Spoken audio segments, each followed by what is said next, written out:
Welcome guys, welcome. We're going to be playing some Field of Glory Kingdoms today, sort of continue on where we left off, playing as Wales and just sort of see how we go. I don't think we've got anything too dangerous with where we actually left it, but I thought I'd just quickly go through what Field of Glory Kingdoms actually is, where it slots into the Field of Glory franchise, and what the future plans are. So we'll just quickly sort of go through those bits and pieces. So if you've never heard of it before, essentially Field of Glory Kingdoms is essentially a strategic not a 4, is it a 4X game? I guess it's not really, because it is historical, but it's ahistorical. Let me just open up the Steam page and we'll just go from there. There we are. So we've got I've got it in here ready to go, so I'll just make it full screen so we can sort of see it. But this is Field of Glory Kingdoms. Rates very positively. People who play it really do love it. It's one of these sort of very special games that really do allow you to play anywhere in the early medieval, or I guess it's the high medieval era. Sorry, I've only just woken up, so I'm a little bit sort of groggy with my thoughts. But at the moment, at time of recording, it is actually. There's a special deal on. Now, this is timed for Australia. It will actually be the 9th of April for most other places in the world. But for me, it's the 8th of April because I'm a day ahead. I think that's how that works.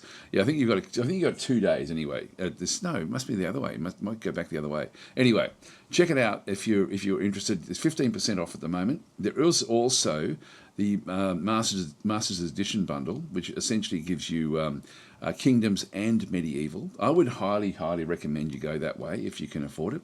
26% off for the two of them. So that's really quite important there. Hi Helfman, how are you going? It's important if you want to play the battles from Kingdoms in the tabletop experience for Medieval. So, but they're both on special at the moment, so I thought I'd just sort of try to, sort of show these. So they're both sort of, if you get both of them together, you do actually get a special deal. Now with Medieval, there are actual DLCs. You don't need them if you are playing Kingdoms. So Kingdoms sort of will work with with Medieval in the sense of taking the combat out to that other sort of to the other game to play it, and we'll probably get an opportunity to do that. I'm hoping in this 2-hour sort of period. So here we go. So Hoffman saying I'm good, and you? I'm very good, thank you. And he says loves Field of Glory. There's the whole Field of Glory. Everything is just awesome with this game. Like it goes right back to the ancients, but in Medieval essentially takes it into the medieval period, and Kingdoms then gives us a whole other veneer over the top to make sense, I guess, of the strategic elements rather than just the tactical. Field of Glory Kingdoms, I should point out, is a standalone game, but if you are interested, you can actually export the combat out to play it in Medieval. Coming soon, we actually have a field. Actually, we should just point out, what does this actually have? 450 factions. This is Kingdoms. So 450 factions, 400 different units, 600 buildings, 14 religions or heresies, and 90 cultural traits. There's an awful lot of stuff that the game actually does have. I won't go through too much how all this sort of works with the authority and disorder, religion, etc. But it really models a lot of things, and really the Agiod, the actual developer of the game, does such a good job in modeling very complex systems in ways that sort of work well within a gaming environment, and this is no exception. This is just an incredible game. So anyway, that's where we are with Field of Glory Kingdoms, but we will have a quick look at Rajas and tribes, which is coming soon. So it does sort of say here that it's actually coming soon down through there. There's no release date, but there was an earlier sort of a target for them, which was actually around about now, I think, or maybe within the next month. So I'm thinking that we're not talking years away. We're not even talking sort of at the end of the year. I wouldn't think. I think we're talking maybe months away before it's sort of then going to be ready. So it's just coming soon at the moment. So again, that will be coming pretty quickly. Let's just go through, because this one does actually then talk about everything. If I just open these things up. So new scenarios include Alexander Nevsky and Ghibelline versus Guelph. The new campaign features an extended map. So this one actually does extend it into the east, further into the east. I'll just go through each of these screenshots and just read what they say. I haven't looked at this before, so this is sort of a bit of a new one for me, but I did notice that they did have things here. So tribals and nomads can engage in great trades, earning them extra legacy points. So you can now start to play as tribals in the game. And it's interesting because at this stage, Prussia is a tribal force, when the game actually does start, which will now be playable. So if you are looking to play as these sort of fairly hard-hitting tribes, you will be able to, and then sort of raise them up, from their tribal status. Then we've got war campaigns and new mechanisms for tribals and nomads, allowing them to earn extra legacy points through war conquest. So again, sort of becoming more aggressive. The DLC now allows all nomads, tribals, and African Christian kingdoms to be playable. Again, I'm really looking forward to this. And then we have many buildings have been added, either for extra flavour or for support to support the new features. So we have different things in through there. There's furs and pelts merchants, for example, which would probably be in the, I'm guessing around Prussia. So that would be sort of where that one would be. And then the last screen just says the new nations have all new units that can use with the in-game auto battler or with Field of Glory Medieval.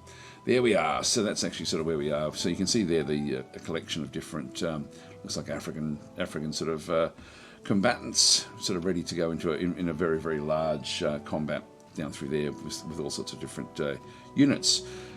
All right, let's get into our actual game. So that's actually coming soon. I thought I'd just sort of mention that is on its way if you are interested. But at the moment, there is that special just for a couple of days. So, I think actually I know that this video will be put up to YouTube. It may already be over by the time you guys get to see it, unfortunately.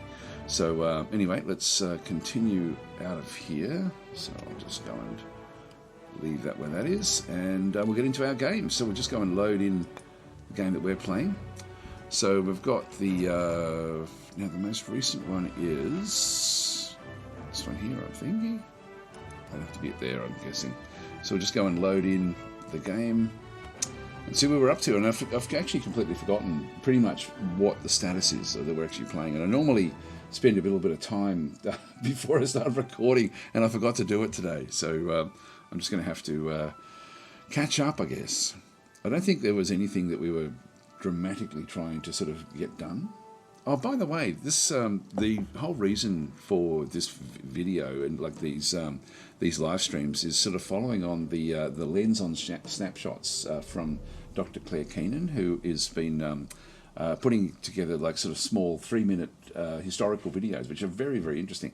And the latest ones in the lead up into this particular video are all about sort of misconceptions and so on and so forth from the medieval age. And it is really, really quite fascinating, just that mix between where astrology, I would love to know exactly when astrology became sort of like not a science, and I don't know if it ever really became something that the church sort of tried to associate with witchcraft, for example. So it's just there's an interesting balance there, and it sort of makes you think back of the old movies, like the old like the Monty Python and the Holy Grail type movies, because they had a lot of stuff in there that you like, that sort of you think, gee, they must have done a lot of research actually just to sort of get that accurate in so many other, not in all ways, but in some ways, just to make it sort of just sort of make their jokes, but with some sort of historical accuracy. All right, so let's go and see what's up. Now we're playing as Wales, but we've actually really extended Wales out. So we've sort of now taken a lot of Mercia. Mercia is really just down to like a couple of small elements down through here. So they've only got like two provinces left now, and so the war is over that we've actually had through here, and we can see that there's other different units sort of now on the borders. And so we've been having like a massive war with England, and Wessex was not part of that war. Wessex, and this is where it becomes really ahistorical. We're in the year 1068. So 2 years on from 1066, but there's been no Norman invasion. And if we have a look at the actual game itself, I find this really quite interesting. You'll sort of see through the Kingdom of France, Normandy doesn't exist anymore. It's essentially under French control. So the French have actually completely destroyed Normandy, which means there's not going to be an invasion of the Normans. And even Harold Hardrada, back up through here, you can sort of see that we've got like the different Norse elements, but they're also been fighting just Scotland. So essentially all of Harold Hardrada's area, you can see through there, there's actually, he's got his own problems. So again, the England is really just going to be done internally with what actually does happen through here. And if we go have a look at Wessex down in this instance and sort of see, if we go to diplomacy, I don't know if Harold Godwinson, yeah, Harold Godwinson is still actually, is still here. So he's actually still in charge of Wessex. And they are not friendly anymore with England, but England has we had killed the English king when we first started playing the game, like a couple of months ago now, I think was when we started this particular series. And so in this sense, the Harold Godwinson didn't manage to get and take over as King of England, and so he is essentially just still King of Wessex, and has distanced himself from England. You can see down through here that he's actually at war with he's at war with Anglia. That's interesting. That's interesting. Wow, he actually is, and then all of the English areas. So they are now at war, but not with us anymore. So Wessex never was actually was it? Now Wessex, I don't think ever joined the war, and that's where it started to distance itself from England, and now it's at war with England and all of the like Mercia and Northumbria. What else is it? East Anglia, back over through here.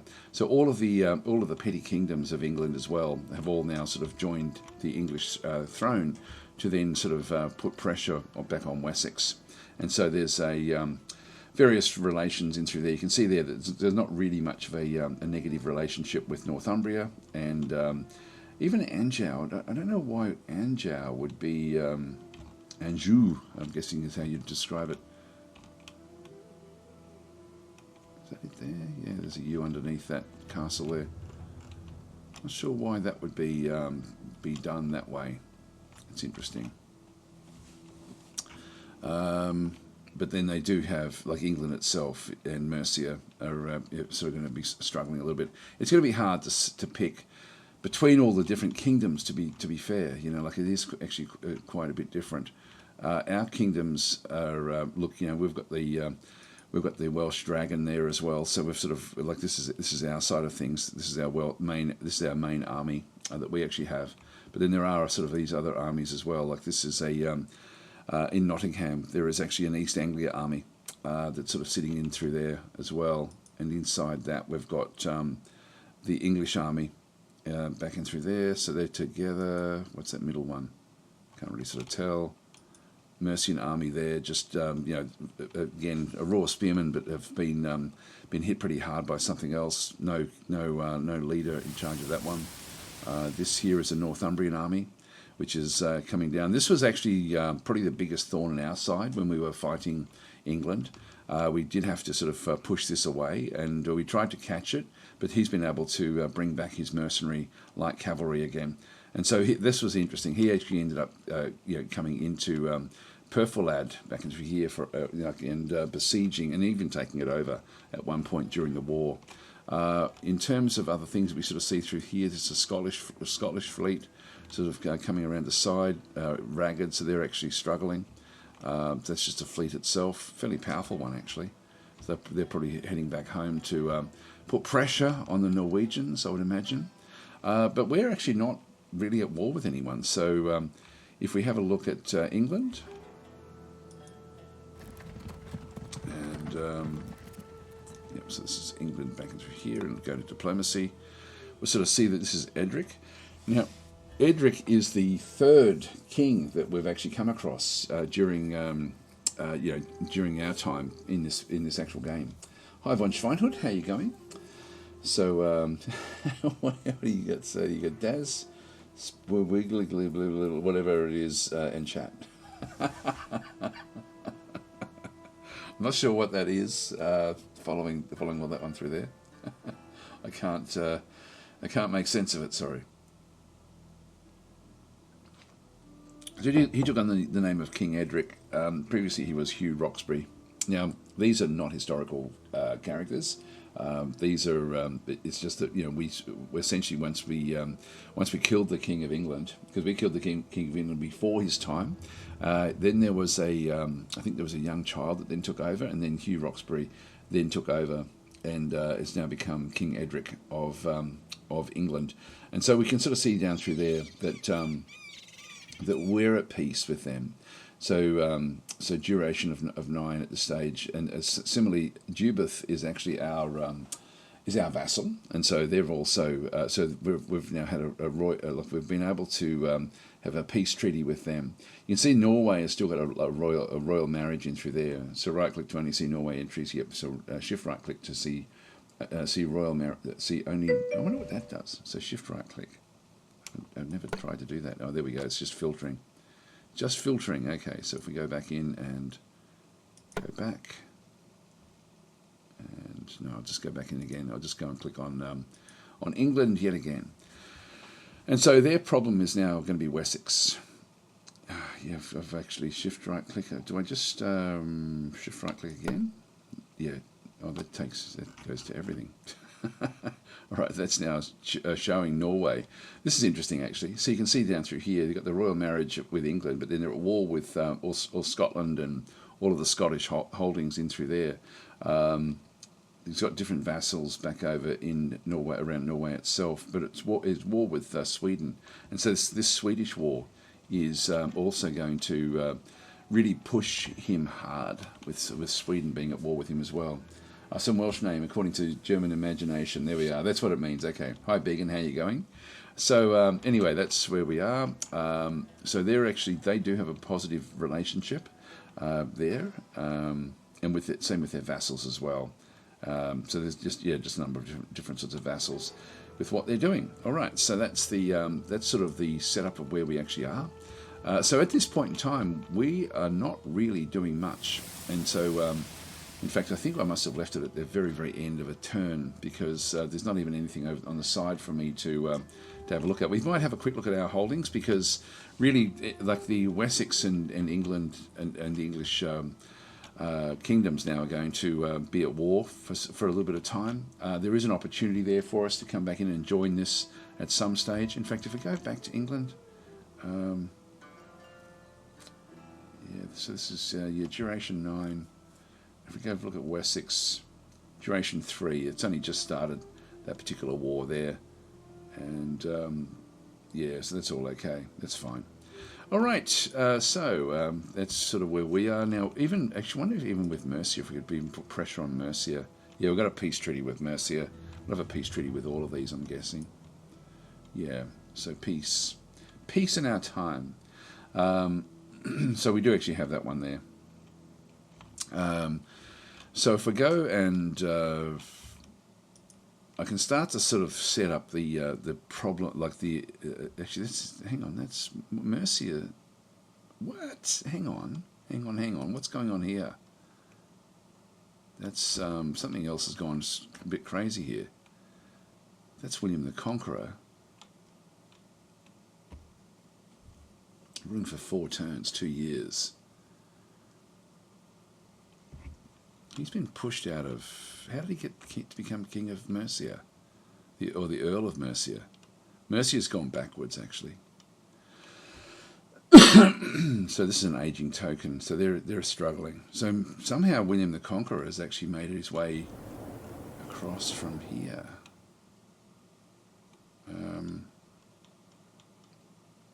It says he's only aged 16. That's not right. I'm not sure. It's Earl William the Conqueror. I think it's they've just added that to him, but I don't think it's the same William from Normandy. See, the Kingdom of France controls all of the... there's Normandy there. And this, actually, I'm pretty sure that in this game, Duke William of Normandy was actually ended up being killed, I think, some time ago. May even been in the last session. So they're at war with, because France is absolutely dominating them, like it's really sort of smashing them around. There's just a duchy, level 1. So we're a petty kingdom. This is why I chose to play as Wales in this particular game, was that they've recently sort of elevated Wales from more like an earldom through to an actual petty kingdom. I thought all of the kings here were, no, they're actually all earls as well. Earls. England itself will be a petty kingdom, but Wales was raised within the game fairly recently, like a few months ago now, but to a petty kingdom, which sort of gives you a little bit more that you can then go and do with them, which I think is interesting. So that's why I decided to play as them for this particular series. All right, so anyway, this is, again, Normandy is now ruled by Eudes, Duke Eudes, previously known as Huguenot de Saint-Savir. Again, these are not historical names. So ruling since 4 turns, so 2 years in through there as well. That's strange. It's sort of that's the same time period as the 16-year-old, this William the Conqueror, which is not our William the Conqueror. Yeah, so it's vassal of England. Yeah, so we need to, like, we can't declare war as such. I don't even know if we can declare war against. We can declare. No, we can't do it there. So we can enforce different things to make peace with Wessex or whatever else we want to do, but we don't care. We don't care about any of this stuff. We'll just continue on doing what we do. So anyway, that's sort of where we leave the histories, I guess, as to where things actually are. In terms, what have we got through there? We've got the relationship between England and Wales increased somehow as in terms of the peace treaty. We're generous. So this is actually where the peace. So the peace has only just come in. Oh, that peace treaty will be there for 9 turns. So we have to sort of stop. Wales and England have now called a truce. We'll stop fighting for now. The relationship between East Anglia increased somehow, through the peace treaty. You've received a new national decision, so remove civilised. Well, I better have a look at our national decisions. These are critically important. We've got 14 of 16. I've got to be mindful of what we end up having in through here, so we don't want to be going over the 16 essentially. So it's sort of so I can still get a couple more, but I can sell them off if I need to. But at this stage, I don't think I'll bother. Then what have we got through there? That's the Welsh army. This has got 1 unit. This is Brythonic foot. I'm going to move these back into these units here, and we've also then got this one as well. This is a Jubith army, so their army is in the field. Now, what I could do, money-wise, we're actually earning a lot of money, and we can see their military upkeep is only -8. So at the moment, we don't need a bigger military. We're doing pretty well with our military. What we could look at doing is trying to get bigger forces, and I think we'll sort of focus on that one to sort of see how we go. You can see there that the English army is composed of some mounted Huscarls as well as Huscarls. These are more powerful than what we actually end up having, like unit for unit. Our units, sorry, I'm just going back into here again. We've actually got armoured noble cavalry, which are sort of more ancient in their approach. And we also then have these Ostmen, which are not as powerful as the actual Huscarls, as the Viking-type Huscarls. So essentially, at this stage, England is really sort of like just come out of the Viking era. And so they're using Viking-type units. And you can sort of see that through everything that we do. We've got like a better light forces, for example. Brythonic foot is sort of like a medium force, and these are ideal for fighting in the hills of Wales, but we're now into the plains of England, and so what we've been focusing on is to try to get these armoured noble cavalry into what we're actually then going to be doing, like the way that we're sort of approaching everything. So we've actually got noble cavalry through there as well. A couple of Ostmen. I would love a couple more Ostmen. That would actually be very, very cool. Got a little bit of Brythonic foot in through there. Our balance is actually pretty good. But let's just move that into that particular group. So we'll move that one across. Have a bit of a look back over through here. Just see that we are building everything. So that area there is actually okay. We should actually be able to see this one as well. So Craftsman's Burrow. We've got 4 open slots in Powies. Might have a look and see if there's anything we want to build there.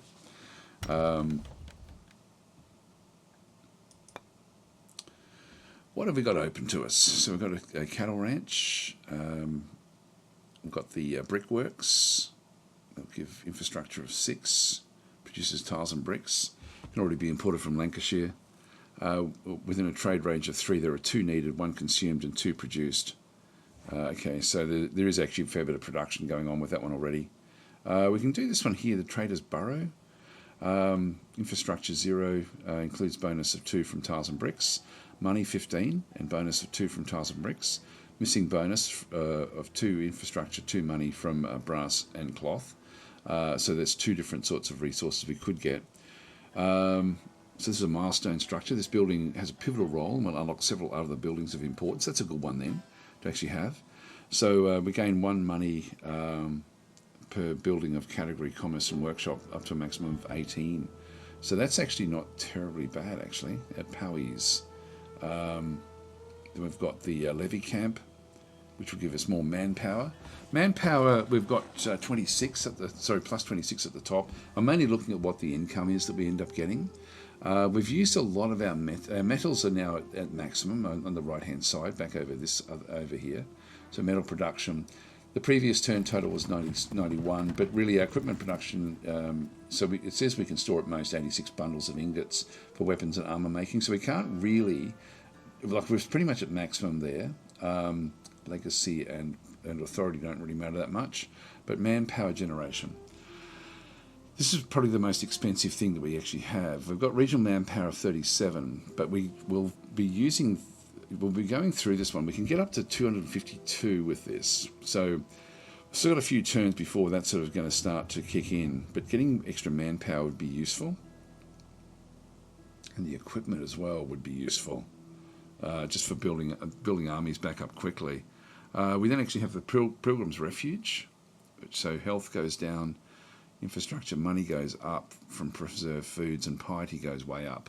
Piety we don't have to worry too much about. It's not as if we're on the borders with any sort of heathens or anything like that, so we don't really need to worry about piety. And then we've got the village green. In this case, we get food. We get a bonus of 2 from livestock. We get 1 less infrastructure, which we actually can still do. 2 money. All resource bonuses are satisfied. Remove when population is 20 or higher.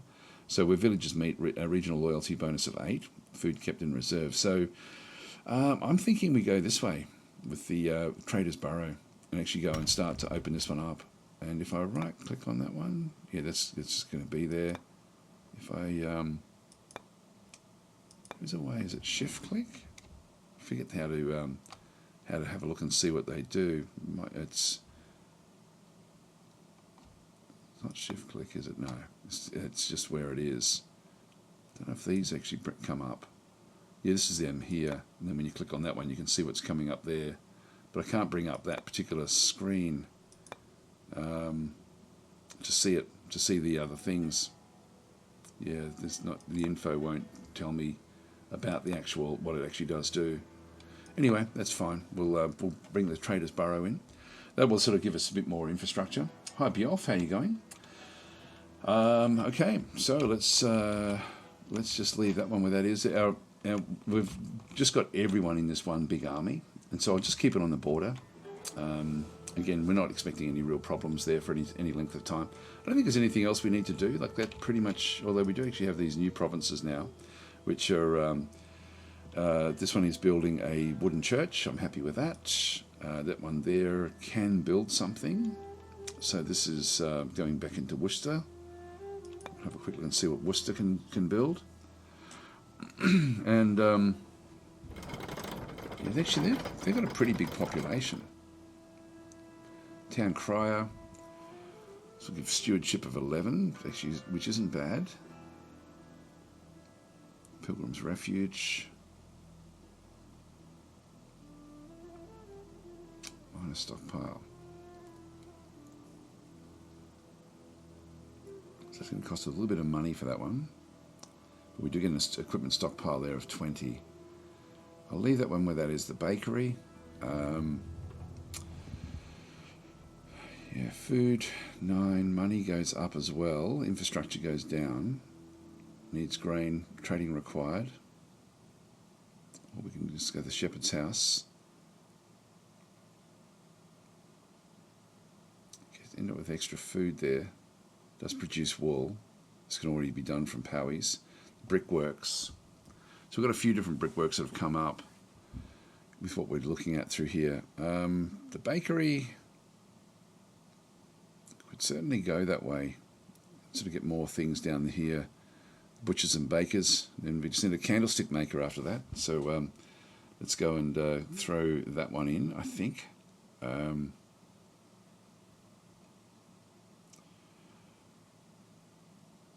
Yeah, I think I'll, yeah, maybe. Let's just go that way. Go and get that one under control. Back out through here as well. This one is Cheshire. And we also have, way up through here is Lancashire, actually. So we've got, we've sort of taken things off most of them. So back in through here. Produces horses. What's that one? The stud. Now this can already be put up in Galloway, Lancashire. This is Cheshire. So we've already got horses there. Within a trade range of 3, there are 1 needed, 1 consumed, and 3 produced. So we're not really getting much from the stud. The levy camp. Manpower and equipment. Christchurch population or more, which is fine. Mustering the Ost. So we can reduce reduction in manpower cost by 15% to light infantry, skirmishers, and infantry. So only sort of the light stuff. The medium levy improvements can remove the hasty levy penalty borne by some light and medium infantries, or convert raw levy units into a more experienced variant. That's actually not bad. I think I might throw that one in there as well. Levy camp, that will sort of then come in through into this top area, and then we've just got this one as well. We can see what it can then go and do. This is fallow fields. You're letting the earth rest regularly as a common practice. Got the crude smelter now. I think we've already got one. Health goes down. Health is important. There's another trader's burrow. It's really going to enhance our money if we did that one through there as well. Wooden church again. These are actually useful. With the, I mean, it's just for pushing the piety up into different areas. Yeah, provides a transversal effect to prayer bell. Where was it? To there, yeah. So wooden church is the most modest church, and then we've got the village. Actually, a village would be very good. I think we might go that way, actually, and really sort of start to build up these little areas. I think that's pretty much everything we need to do in our kingdoms now. So let's roll it forward.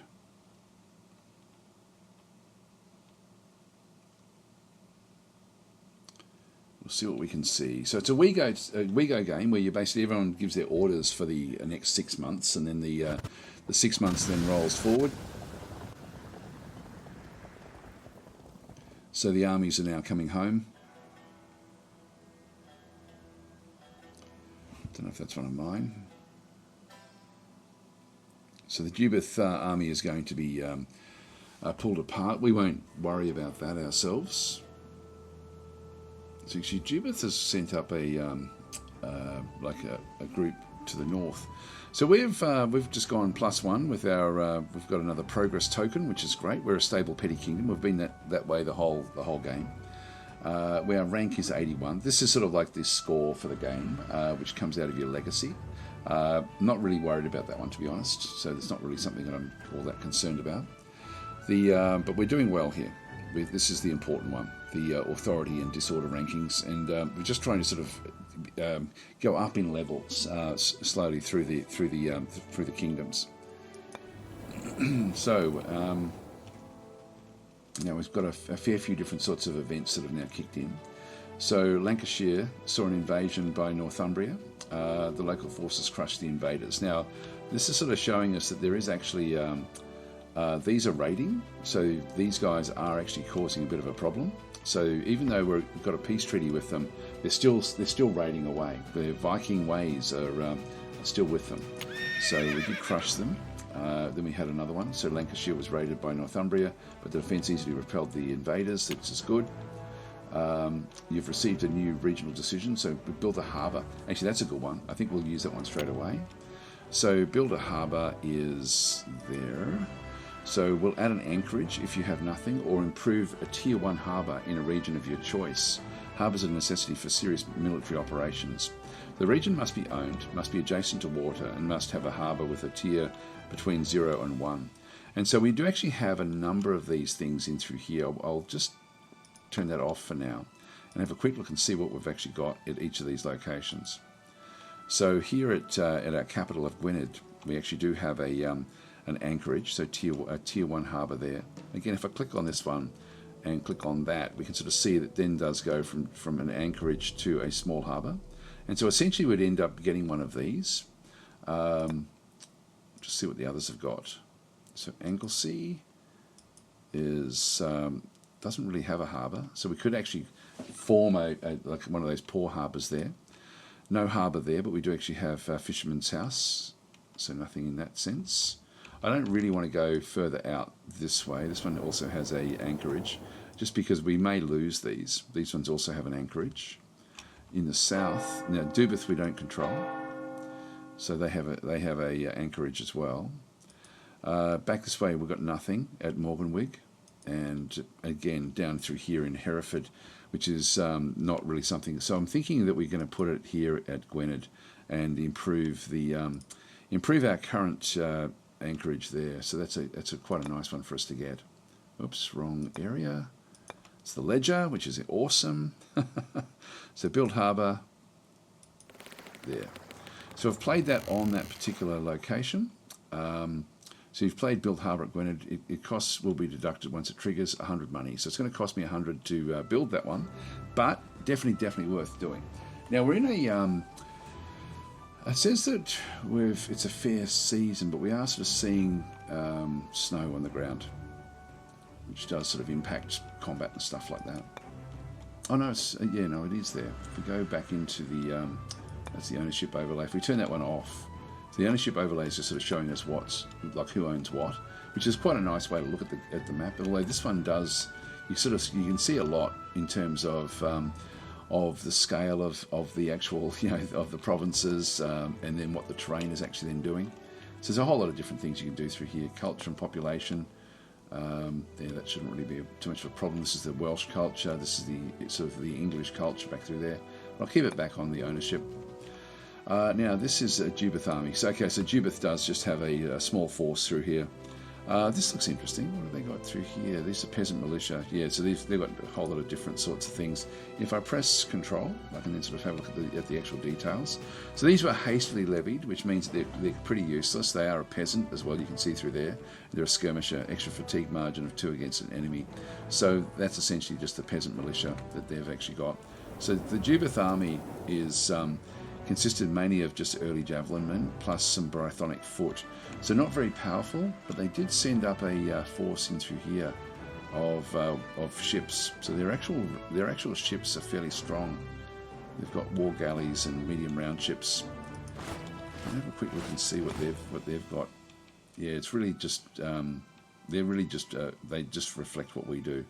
So there's nothing really have to worry about with them. Okay, that was King Grufford, was it? Yep, Grufford ap Roderick, the Marcher Lord of Grufford ap. There we are. Ruling since 91 turns, so 45 years, and married to Dame Susanna. Heir is Murik, and he's a strong candidate. So when it says strong, it just means that they're very, very well established. So health is very bad. He's age 75, so he's going to be dying any time soon, actually, here. So that's actually going to be a potential problem for them, although his heir is a strong candidate. Often they're not. So anyway, that's all fine with where we are. So I'm just going to keep that army there. Now, the raids aren't really anything too much to concern ourselves with. So I'll just sort of let them do what they do. We've still got this one through here. In Perfwelad, a competent noble with authority has ordered the construction of a timber keep in Wales in an effort to fortify the region. This is cool. So Powys, where's Perfwelad? There. So Perfwelad has actually now gone through with a timber keep, is what it's actually now building. I love this about this game. You end up with these events that kick in based on what what's actually happening on the map. But it's sort of things like where because it's a feudal society, local lords will then sort of manage their own side of things. This one here has got like a stronghold site with a couple of garrisons, but now it's building this timber keep.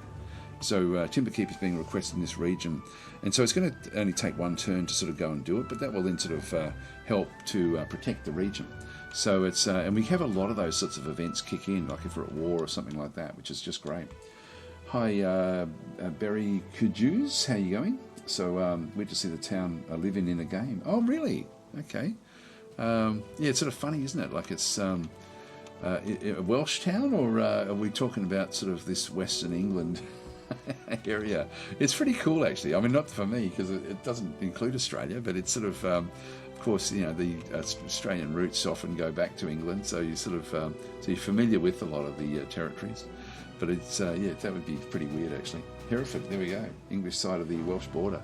So the old Marcher Lords area, yeah, interesting. So there's Hereford there. Yeah, so we took Hereford some time ago, I think.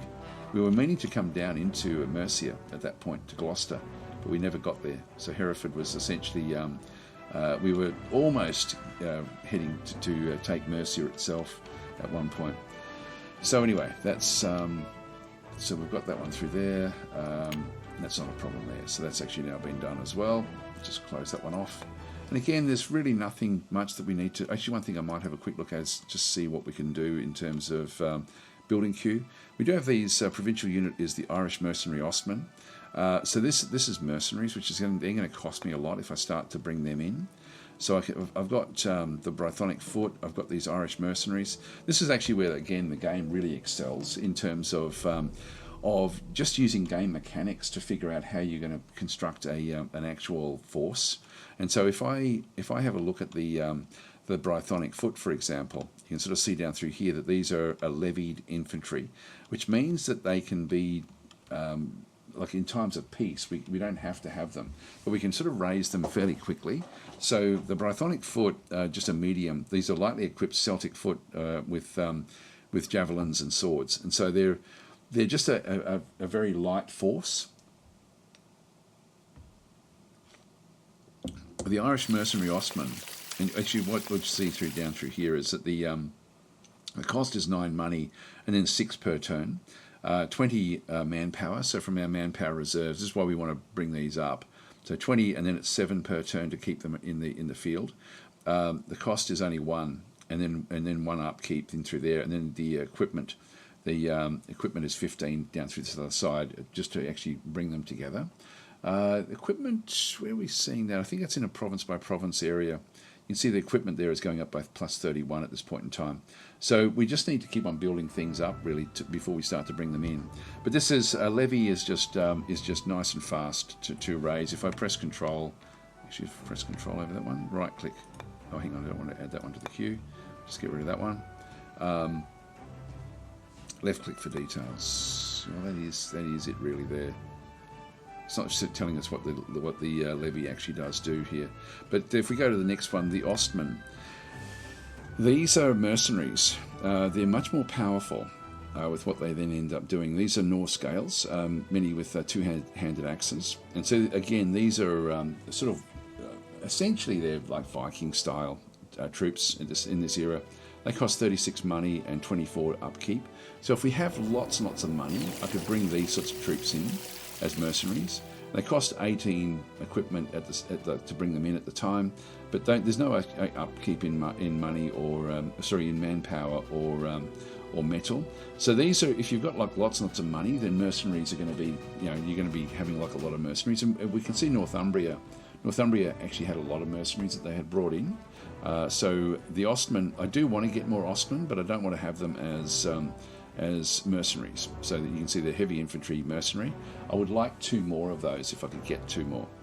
The javelin men, these are just going to be skirmishers. Again, these are just going to be levies. And again, we can sort of see the upkeep of the cost down through there is not too much. The noble cavalry, this is something where, again, these are standing units, standing army units. And standing armies, we've got like a certain number that we can bring in with these, but these are not all that powerful. So, and I've got enough in my army already, so I don't really need any more of these cavalry, but I can actually raise them here. And so that's 59 in through there, and then it's 15 per turn, just upkeep. The cost is 18 with 5 per turn, 10 with 1 per turn, and 45. So we can actually grab one of these if we wanted to. So these are reasonably powerful, but they are, like as I said before, our actual army, we've got enough of them. And then we've just got peasant militia, which is just done through the peasants roundup. And so in this case, these are just literally skirmishers with levy forces, really, really weak. We don't really want these in our army. It does cost us minimal to actually bring these in. So we can end up with sort of like larger forces with just peasants sort of filling the road. But we've actually gone with more of a professional army. So our actual army itself, you can see through there we've got 5 cavalry. Maybe another one might help, but you can see that these are the standing units that we end up having. Down through here we've got looks like we've got 5 standing units. The rest of them are levies, Brythonic foot, then the Ostmen. And so even though our cost is our military upkeep is only -8, which is really not all that much. The military upkeep is 20 with manpower at this point in time. I mean, I could grab another one of these, but I really want to get the Ostmen. And these, you can see that down there that these heavy Ostmen that we've actually got, these heavy infantry, these are levied. These are not mercenary, and so these we got through a regional decision. And if I had another one of those, we've got mercenary company there, which this is how Lancashire would have actually brought in their. Northumbria would have brought in their mercenaries that way as well. But we don't actually have anything really that's going to allow us to... we've got recruitment on standard units, and this decision allows recruitment of armoured noble cavalry. So I could bring another one of these in if I wanted to.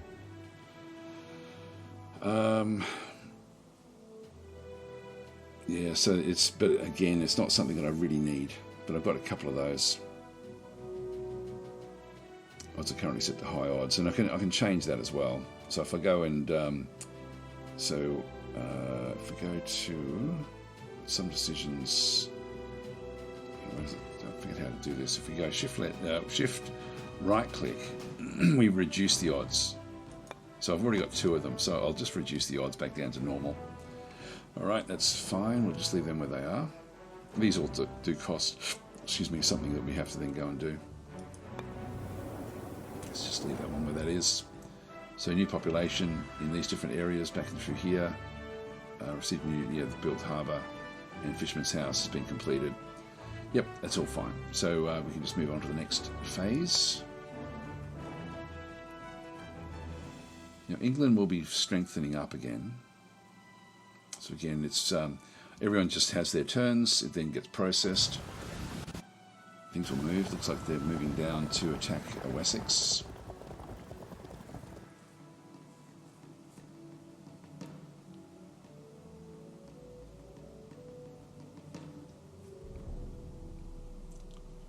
And it's almost done.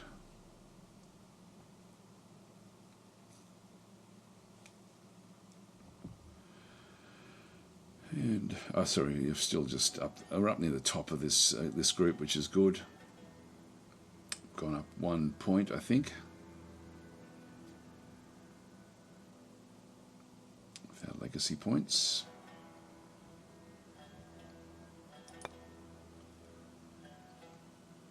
So the Mercians and the English, looks like these are all Mercian armies. Okay, so Mercia's gone back.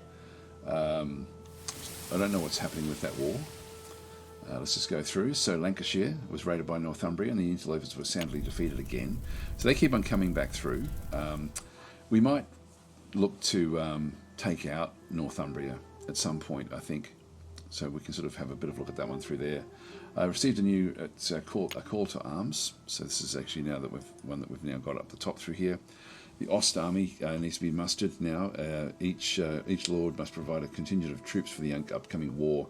So the selected targeted region will get 200 equipment points received after the next recruitment phase, but a penalising modifier will be applied. So I don't know if I want this one. I'm going to sell this one, I think. We're up to 15 of 16 now. So let's just sell it off so we don't have too much of it going. I don't know if it tells us the info here. Regional decisions. I'm just seeing about the numbers that we can have. You can hold 16 RDGs at a time. If you draw a 17th, the random one will be lost, which I don't really want. So you can only keep 16. So we've got one more turn worth of stuff coming through. I'll keep both of those just in case we need it. I think we'll sell one of these. Control right click to sell this decision. So we'll just go and sell that one off.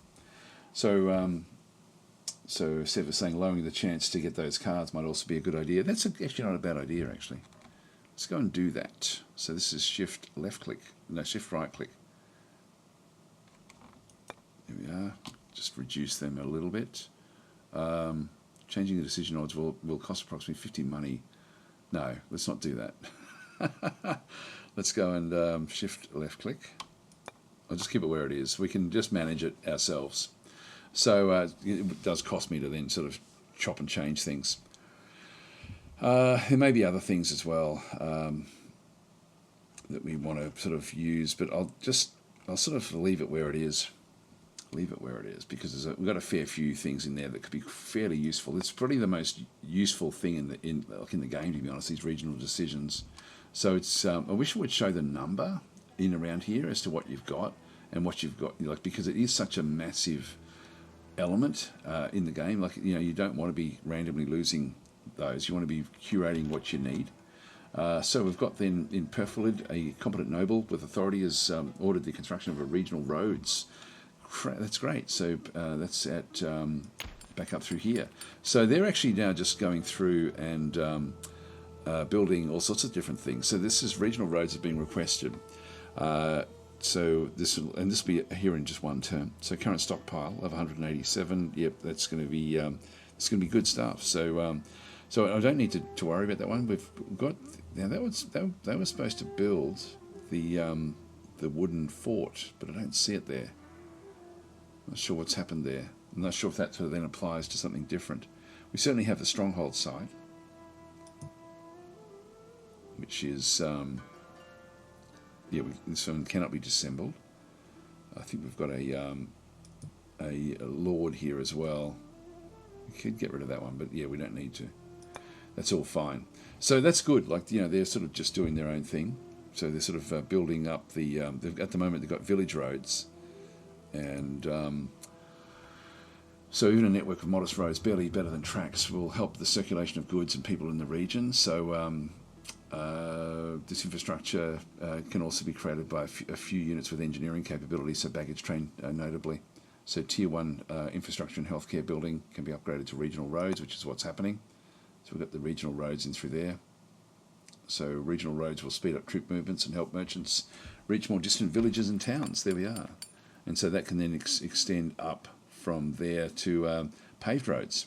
Ultimately, is the last. That'd be the last one. Yeah, that's the highest level. But that's cool. So we're actually sort of now getting better movement through the kingdom through this, which will be good. And from his timber keeping Perfilid, the petty lord is confident that he will be much more confident.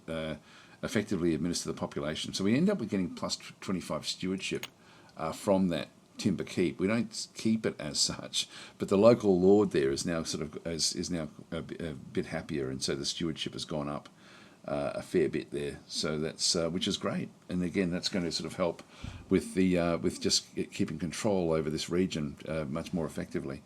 We're seeing Galloway army back in through there. Not sure where the Jubith fleet went to. There it is there. What are they doing? And we've got some of the Irish back out that way as well. Actually, one thing we should look at is what can we get from here? Oh, here we go. This is actually now we've got so Mercia.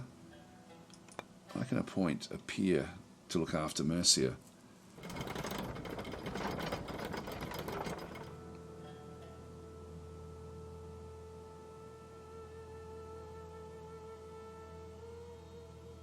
This one's gathering. That's got Northern Wales. We've got a. We want high administration, I think. Like Ithel. This is our uncle. Ithel only has a loyalty of 32. We can make a coup while at the court. Lowered chances. So he's disloyal, and Mordwig as well. So these are all reasonably high level. This is a clergy uncle, disorganised. Yeah, we don't want that. We've got Idwal. This is our son. High administration. Relentless. Yeah, so chance to die in battle is by 2%. But Idwal I could actually put in charge of this. So that I think I might actually go and do. So Morgan, our son there, is what's Idwal? Idwal is 100 loyalty, 26. I think I'll put Idwal in charge with that administration. So he'll actually look after this this region. So we've actually got ourselves the Mercian region, so which is cool. We've still got Gloucester and Oxford that we would need to be going and getting. That's Gloucester down there and Oxford there. So that's something we could look at getting, but we do actually have more than half. And so we are building different things up in through this other side. So, yeah, and we can actually then, they've got provincial units as English mercenary bowmen, which would actually be fairly nice for us. If we have a look at the actual provincial units that we end up having here, we may be able to get something else. There's Ostman there. And these are actually, we can get the raw Ostman. I should have looked at this before. We only had a look really at the units we can get from up in here. We can now get ships because of the harbour.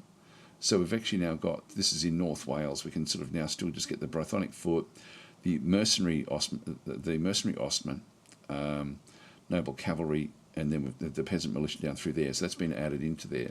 We also have down in the south, Brythonic foot, mercenary, so the same sort of deal in through this other side. We do have noble cavalry in through there, but we can't recruit it yet. We don't have enough to be able to go and grab that one as such. We need a peasants roundup to get peasants. I'm not really interested in the peasants. But when we come across here, we do get something a bit different. So in this case, we do get Brythonic foot again that we can go and get. Ostman is this is a heavy infantry levy unit, so I can actually just grab them from here. It's going to cost me 10 manpower per turn, and the metal doesn't matter. So I could certainly grab two more of those just for our army. That would actually be very, very handy. Then we've got the mercenary bowmen again. This is going to cost me 20 per turn if I brought these in, so I don't really want to bring these in. Then we've got the light javelinmen, noble cavalry again.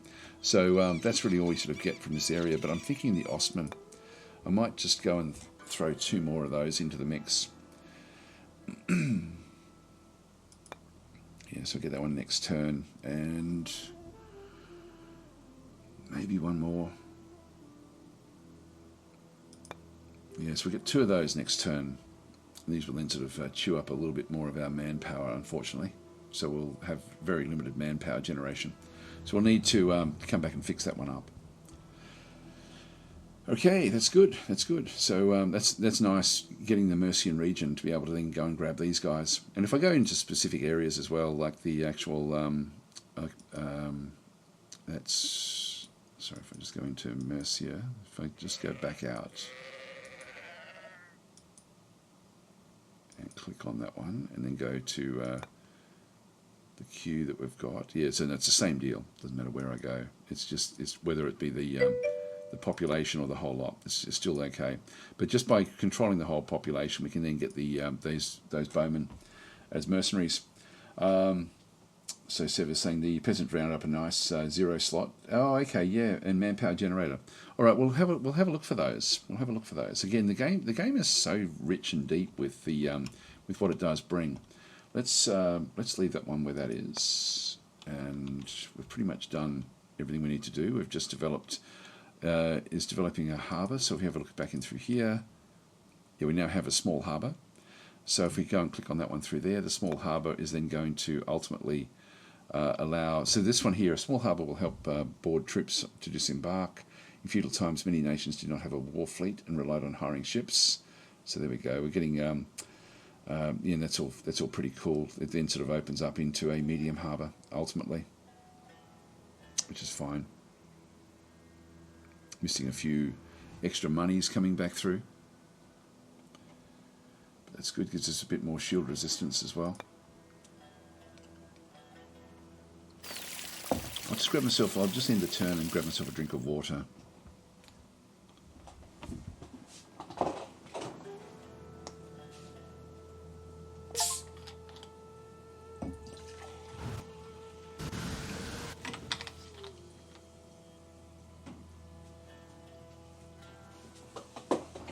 More raids.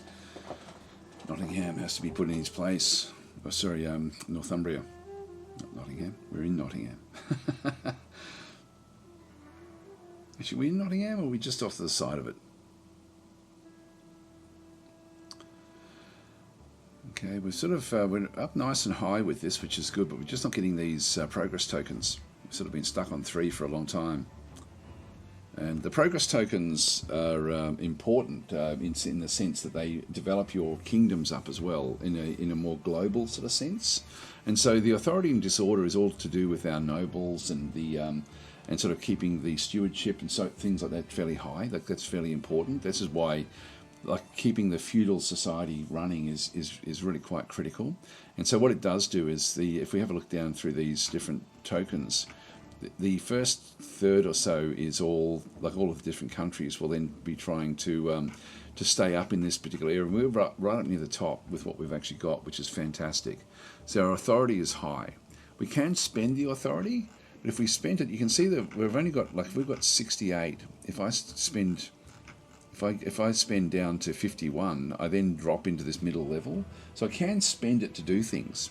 But I've got to be careful how I do it. Now, declaring war will cost, but then winning the war will end up sort of giving us more authority. So there's sort of certain things we can sort of almost gamble with it. But you can see there Galatia has actually got like an aging token, which means that they're sort of heading towards they're heading towards instability. Some of these are sort of have dropped out, like Rus has dropped out after it got to 4. This is a stable principality. If it could just get one more of those, if it could bounce back up into there, it would sort of do fairly well. We're starting to now get down to the bottom list where they're starting to get the aging tokens. Like there's one that's Galloway, for example, in Ireland was almost, it's a stable Mormea, but it actually has almost gone back down to the next level down, but it's actually been able to claw its way up with its authority. And then we have all of these different areas where we'll start to see things like unstable duchies, for example. So Lesser Poland has actually gone backwards. Unstable commune in through here with Firenze. So some of these are still stable municipalities. This one here is going to be interesting because that's already at 4 aging tokens. It's already unstable, so it's going to go even worse. So things can just get worse and worse with the way it sort of does work. And you can sort of have a look at all of them in through here. So that's a stable municipality, but we'll actually then, if it gets one more aging token, it will then reset the aging tokens, but it will drop a level. I should show how that one does work. Yeah, so there's a whole lot of different groups in through there. See where the British ones are. There's Wessex. Now Wessex, this is interesting. Wessex is actually it's down to 16 here. It's an ascending earldom, so it's actually gone up a level already with what it's doing. And but it's got 3 aging tokens here, which means it will then drop. We might have to see if we can actually look at that. So to see what's happening through there. So Wessex, I don't know if we can see it in here so much.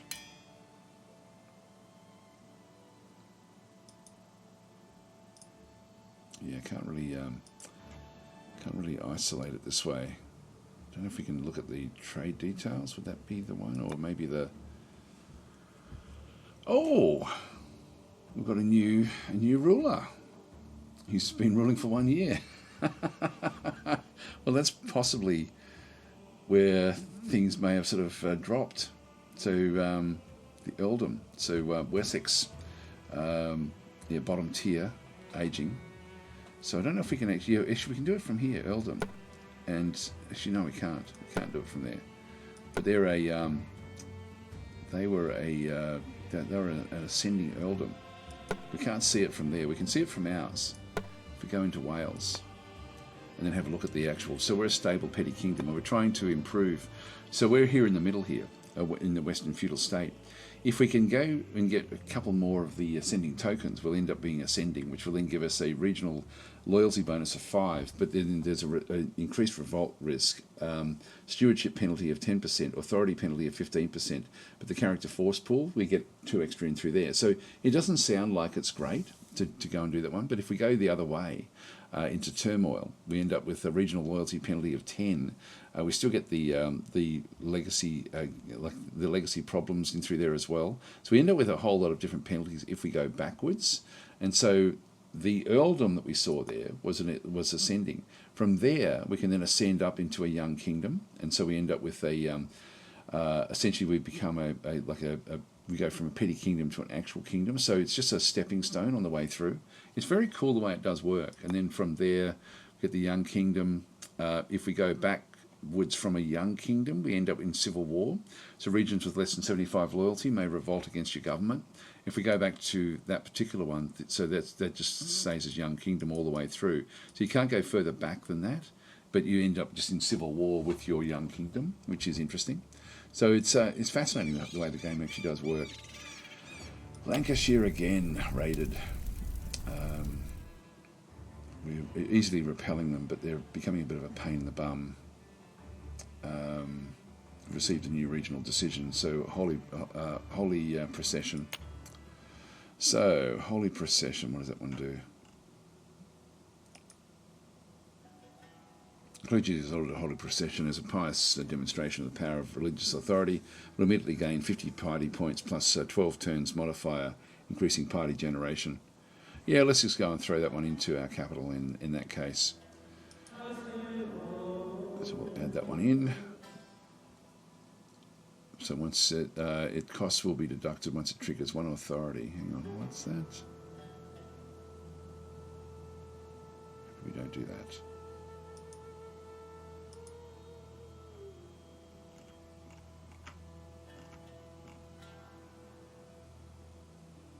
Cost me an authority. So I've got 69. The authority here. I'll keep it there. We just go backwards 1. Yep. So this is that important thing through there.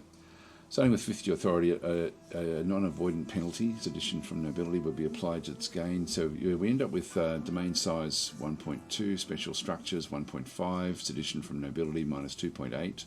Current domain size is 9. Required domain size for realm change is 19.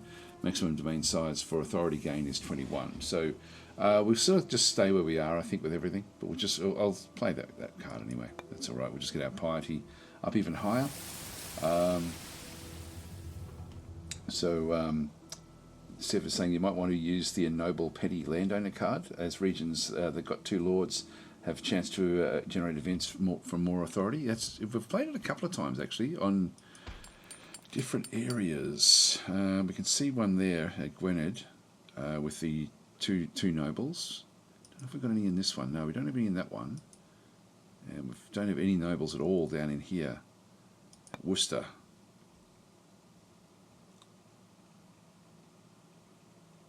Oh, sorry, we do have nobles there. We just don't have any operating down this way.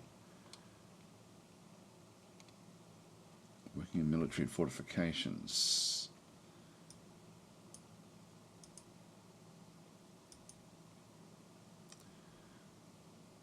Going to change things. No, it didn't change it there. Yeah, I think I will play that. I didn't see that card.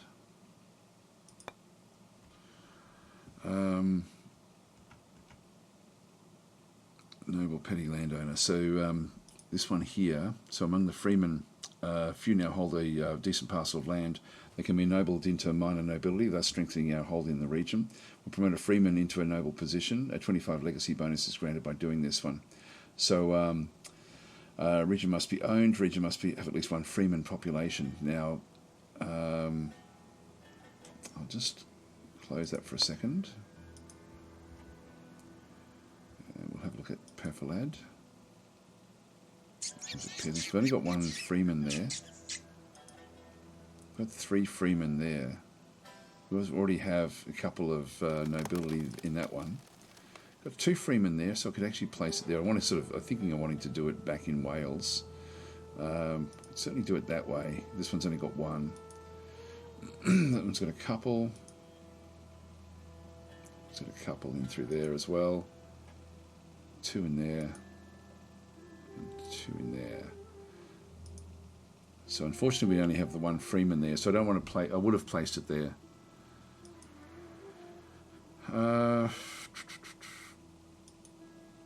Put the 2 there. Anglesey. I think I'll place it into here. Into Powys.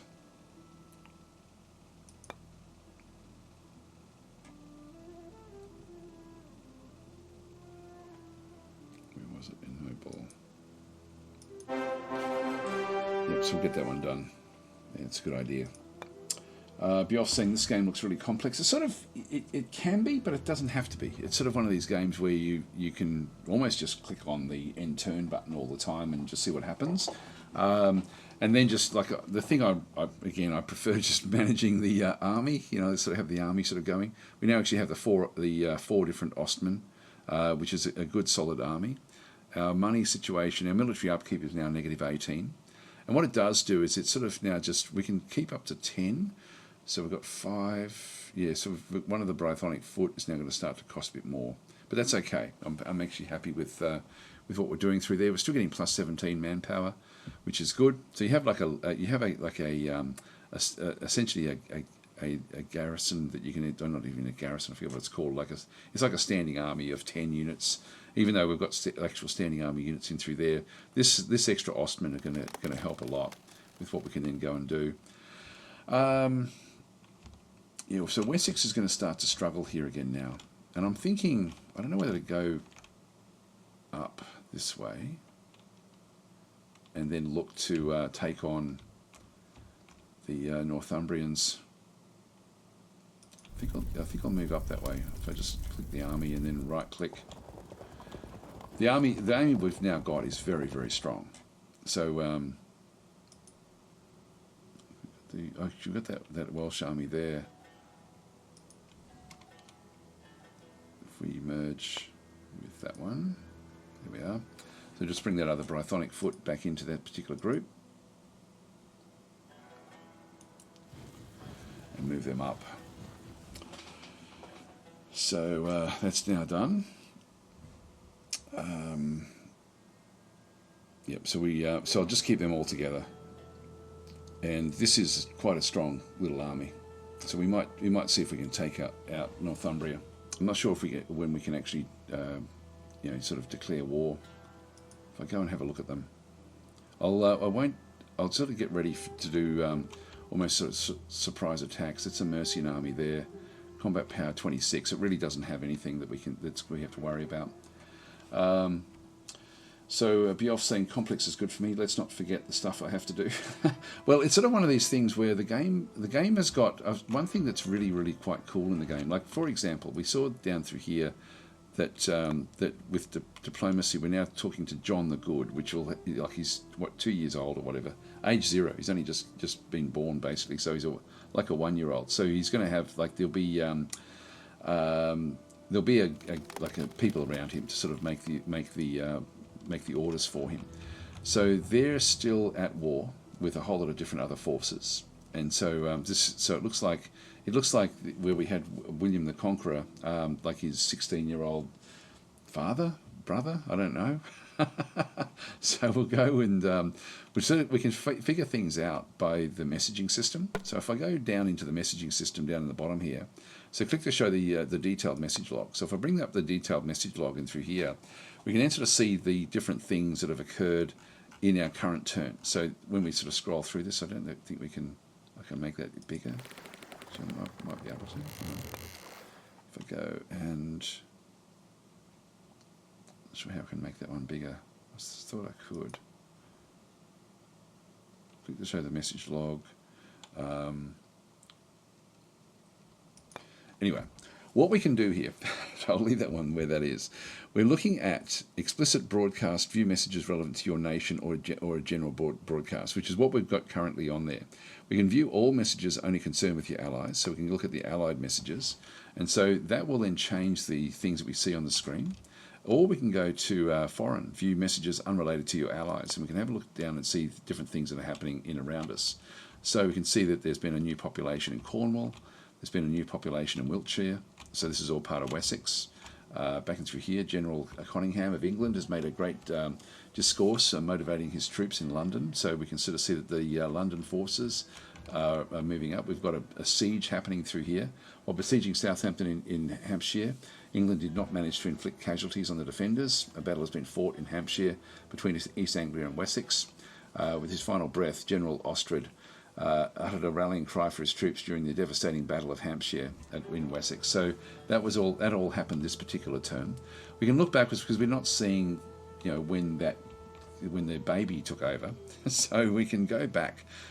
We also then have we've got important message importance top. We can go top and average. You can see that we're now picking up another thing in through there. So Synod is felt that Worcestershire is no more a claim of value to Dubith. So that's actually sort of now gone and changed that one. So we're starting to see more and more. I can go in and grab even the low messages, which we didn't sort of see anything really change there. Other thing we can then go and do is this is the message date, this turn only, but I can go back to previous turns and then start to see other things that are then sort of occurring. And so I can actually go through them, and this is for all the game. So this is monstrously large for everyone, back down through there. But if I have a look to see what went on, there's different combats that actually happened through here. So this was a battle fought between Wessex and Mercia. After a long and arduous tracking effort, in Oxford neutralised the nuisance caused by a poacher. So we saw the battle that we see there. We don't get to really see the what's happened through there, I don't think. I'm not sure if where we see the actual change of... Oh, here we go. The passing of Richard the Lionheart. I'm not sure why that's saying that. Was left a void in Wessex. That's something I think there must be a bug there. The fact that it was William the Conqueror at one point, now it's saying Richard the Lionheart, that doesn't ring true at all.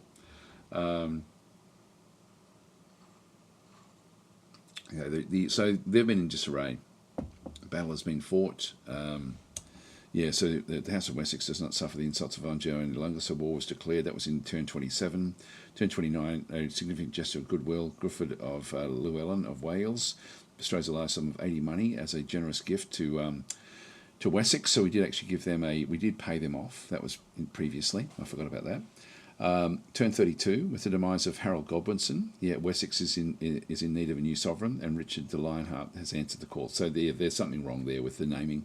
Battle has been fought back and through there. So it was in turn 32. We're now in turn 33. The passing, and so he also then died in that same time. So the realm was in disarray. So it comes as no surprise. If we have a look at this one here, so the dead king. And the battle, so different things are sort of happening in that particular area. There's a siege that was going on through here as well. Turn 30. So they had sort of started off fairly well, but then they sort of collapsed. So England has sort of come good again. The brave Harold Godwinson, ruler of Wessex, met his untimely death during the fierce Battle of London Their legacy will be remembered for generations to come. Yeah, a battle has been fought in London between England and Wessex. So England held on there. So that was, you can sort of see there was actually combat that occurred through those in turn 32 actually. So it all happened in turn 32, essentially, where we get those sort of messages. So in between 31 and 32 was where that battle actually then took place. So that's what we're sort of looking at and dealing with. I would love to have been able to take, to be able to take advantage of this.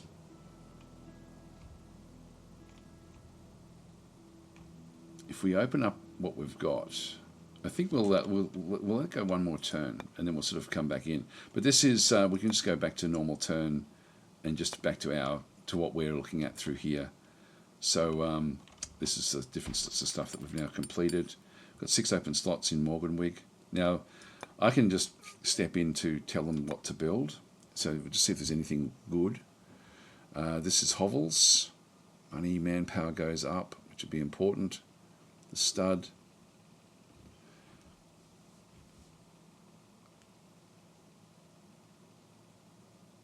So in the trade range of 3, there is 1 needed, 1 consumed, and 2 produced. So we don't need any more of that.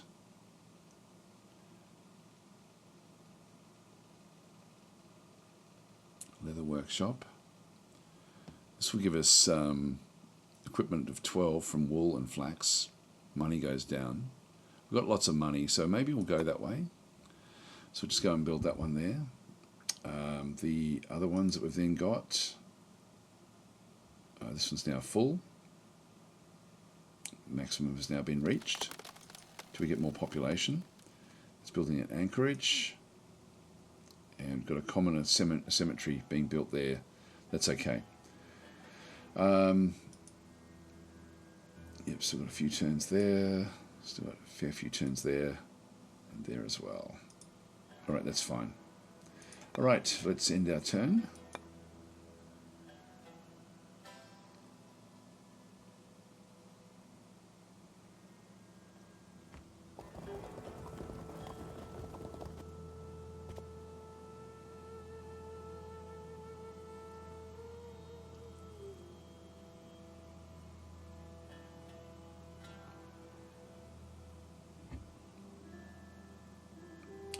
So Muckstrap saying, does religion feature in the game much? It can do, yes, depending on what you're up to. So the year is like the 1000s, so it's sort of sort of just at the start of the crusade. So you can actually play the crusades. I should show you that sort of stuff actually. I'll just because there's not really a hell of a lot going to happen in this game, I don't think, unless I can declare war.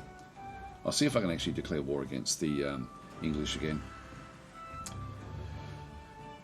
We'll go that way. So what have we got? We'll just quickly go through our messaging so we can sort of see there. Life is pleasant in Lancashire. The craftsman lent a hand to speed up the ongoing construction. 4 infrastructure points added. That's good. Down through this other side, we've got an important religious figure of Wales has come to Gwynedd.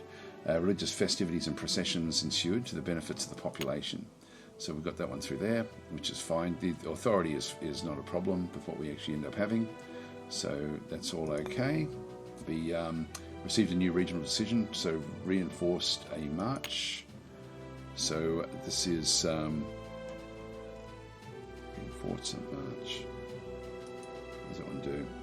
Border region, sometimes called a march, will see its defences strengthened. So this has to be something that's just really local, because the March of Lords were put in by English against the Welsh. They were pretty much the lords that sort of like the castles that were built along the border of Wales. I don't think that they're called March of Lords anywhere else other than here. So shift right click to reduce the odds of having this. Yeah, we don't want to do that one. Sorry, a border region, sometimes known as a march, will see its defences strengthened. The effects can vary, but will often include a fortified settlement, and if not possible, extra fortification levels. If the population is 8 or more, some peasants will be rounded up to serve as a militia. So, so we can really sort of pop them in anywhere through here. I'm thinking we go to Perfalad. Again, let's just see what we're actually dealing with at each of these different locations. This one does already have a stronghold site. This one here has got like a fortified village. and a peasants round up there. That one doesn't really have much at all. We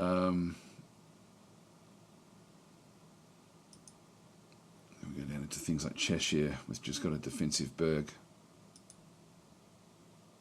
Stronghold with fortified village in through there again. Which sort of means that they have to be, this one's got a baronial vassal, a stable, defensive burg. And down this way, we don't have anything, but we do actually have a noble. Yeah, nothing there either with two nobles. I might put them in Powys, actually. Might play that card.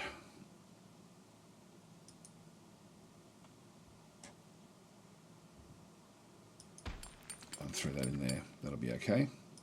All right, so that's done. Then we've got the with Wales suffering some internal tensions. The Lord of Gifford has called for an immediate construction of a true de loop, whatever the hell that is. It's been requested in this region. Not sure what that does. Oh, here we go. We actually do have, so this is renewed piety. So thanks to recent religious procession, faith and piety is on the rise in the region. So piety is actually one of the main sort of tenets we sort of see through here. We've got piety generation. This comes through the clergy, which we actually have through here. So the question about whether religion does play a role, it does, and we then have different buildings which then also give us extra piety. So pushing piety, like piety generation, is important. So you can see through there we've got renewed piety. It's a claim, and also Northumbria has also claimed this particular province, but that's not really there. That's just the features of what we sort of see through there. You can see the religion here. We're 100% Catholic, so it's not as if we're struggling with anything else. So if we go with the, Service saying it gives a bit of a fort level, so 50% chance of removing hostile card. I'm not sure what you mean with that one. It's a free 4 card. Yep. So if the Protestant, yeah, that's fine. Can you play as any faction on this world map? Yeah. Let me show you actually. Let me show you. So we'll just go and save where we are. If I called it, I think it's 06. So I'll save the game. All right, and we'll escape back up. Oh, hang on. I think may have to exit and then come back in. Yep. So so at the moment the game is on special right now for 15% off. But I would highly recommend that you get the combo here of medieval along with kingdoms, and to sort of show how that sort of works. If we go into where have I got it? Medieval, Field of Glory, kingdoms, in through there. So I've got Field of Glory 2 medieval as well, and this is where you can then fight your more detailed combat. So if I just go into play with kingdoms, I'm not sure why I can't. I'm pretty sure I can get back to this screen. So these are the scenarios. So just go and click on these. So you've got different sorts of scenarios where the grand campaign is the one that we're playing, where you can sort of play as any of the factions. You've got things, for example, like the Fall of the Angevins, and you can see there the date range changes, and so the actual units that you'll be using will change. So if you're playing this one here, you're going to be mainly using more heavy knights, whereas in 1054 you start off really playing with sort of more almost as we've sort of seen almost Viking type units, particularly in that region of Europe. So if we go into this other side, you've got AI difficulty down through here as well. I just tend to keep it on the balanced, the default one down the other side. If we go and click on the on this one through here, it will then load the map in, as we can then sort of choose a lot of different things. So I'll show you the limitations of what you can't play and what you can play, and what the new DLC, which is going to be coming, will then change.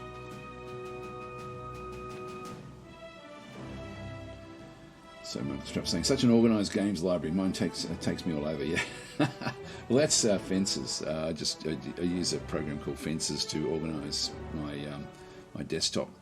So we end up with the Grand Campaign, and so we can choose, like this is all of the various factions that we can choose from. So you've got major nations, which are sort of like, I guess, notable nations that are worth sort of playing. So these are, there's a fair few of those. Then you've got remarkable factions down through here that you can play as any of these as well. Then you just got other factions. So you can see there's a hell of a lot that you can actually play as.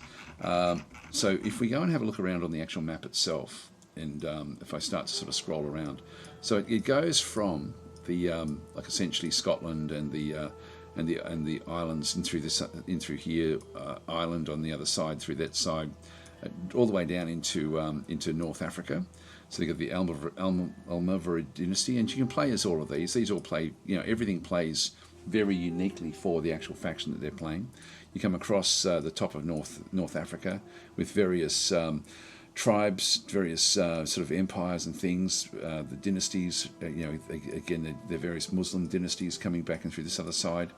Back in this area, you've then got like a lot of the Muslim sort of taking up portions of Spain, along with Castile, etc.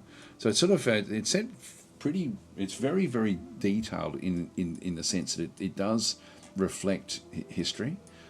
In quite a good way at the start, but then it becomes ahistorical after that, and it's sort of anything can really happen in terms of within the scope of what it has. The Fatimid dynasty, so you can play as any of these different things. There are crusades in the game as well, so you can see the Byzantine Empire is still fairly solid at this point, but not for long. And so the Byzantine Empire is an interesting empire for the simple reason that it has lots and lots of money.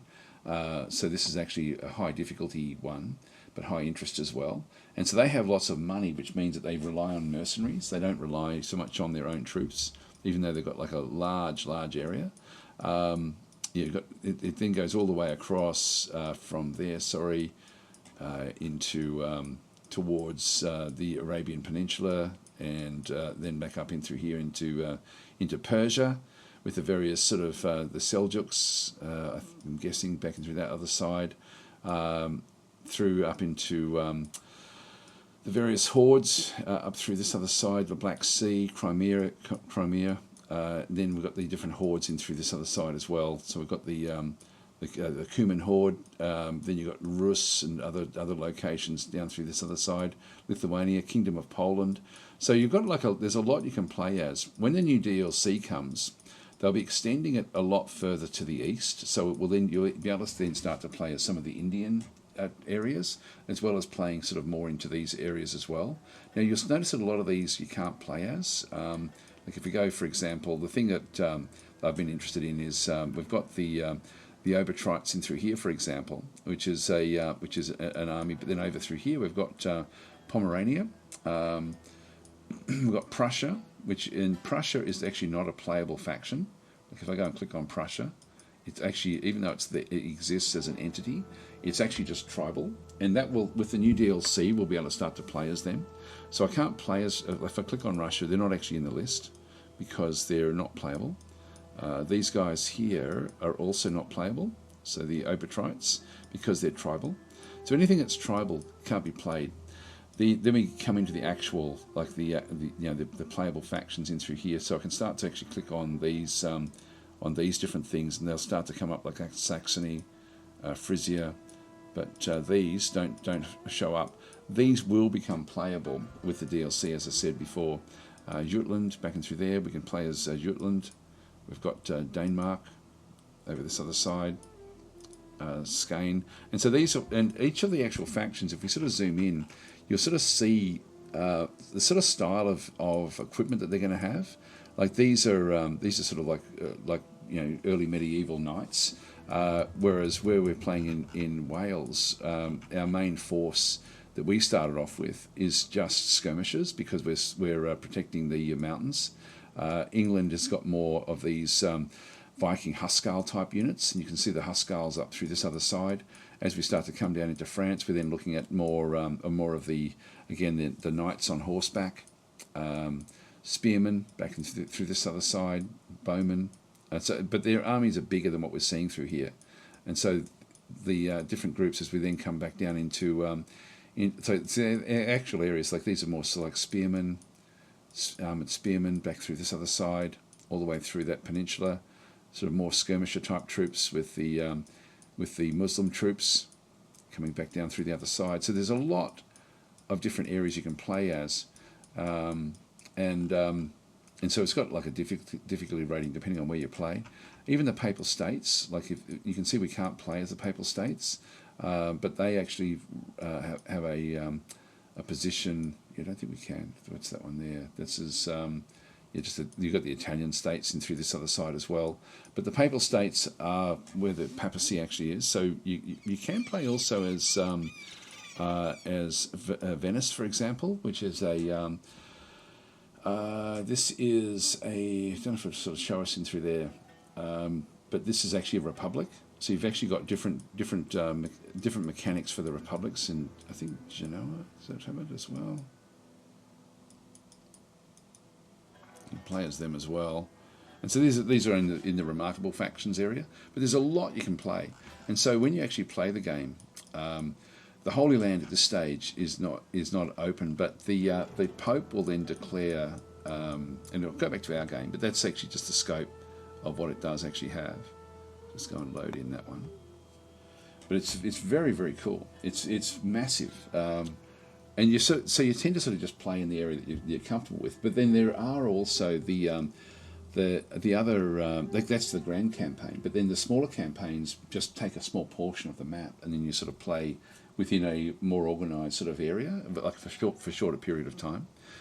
So back in where we are, if we then go back across to like we're Christian Catholic, if I go and click on that Christian Catholic, this then shows the Ecumenical Council. Now we don't need to worry about that because we're not going to be, like our particular group, we're so far away from all of the various entities in through here that it's not really going to impact us, and we're probably not really going to be joining any crusades. But this is where the Papal States Authority is complete with us. You've got the Ecumenical Council.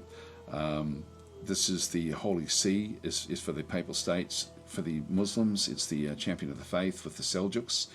So the Seljuks are the current champion of the faith. So as Muslims with preeminence, so they call it they can easily call it jihad against the unbelievers. So a sufficiently pious Muslim nation can ask them to become mujahideen via their diplomatic interface. A bonus of penalty on their authority, as well as pious Muslim nations may apply if the holy sites of Islam are not under the control of a believer. So they can actually, when the religious wars start in the game, you've got this whole other veneer on top of where things sort of go, like the Muslims down through here. We've got like the Mecca and Medina back through this other side. We've got Jerusalem in through this other side with the Fatimid dynasty, and so these become sites that will then sort of can have a major bearing on the religious areas of the game. Constantinople and through this other side with the Eastern Church, and then we've got the Papal States back in through this other side. So the Papal States is the guarantor of the Christian faith. Any Christian nation having poor relations with it risks being ostracised or even excommunicated. Its authority also depends on the number of holy cities under control. It also allows a good Christian to join a crusade through the diplomatic interface. Lastly, it cannot be vassalized except by an emperor of the Holy Empire with very high authority. So again, there's limitations on what people can do within that area of the map, sort of where we are. You can see down through most pious Christians, but the Byzantine Empire is at the top, Holy Roman Empire, Hungary. Where are we? There we are. We're not too far down the list. So that's us. We're ranked 27 in piety. So the piety does have a bearing, just in terms of favour from the church. So being pious is actually beneficial, no matter which side you're on. So the Seljuks in through there, ranked 3 in piety, back over that way. So what have we got? The Byzantines ranked number 1. So rank 1 and 2 are for these guys. Then the Seljuks, the Fatimids, back through this other side with Jerusalem.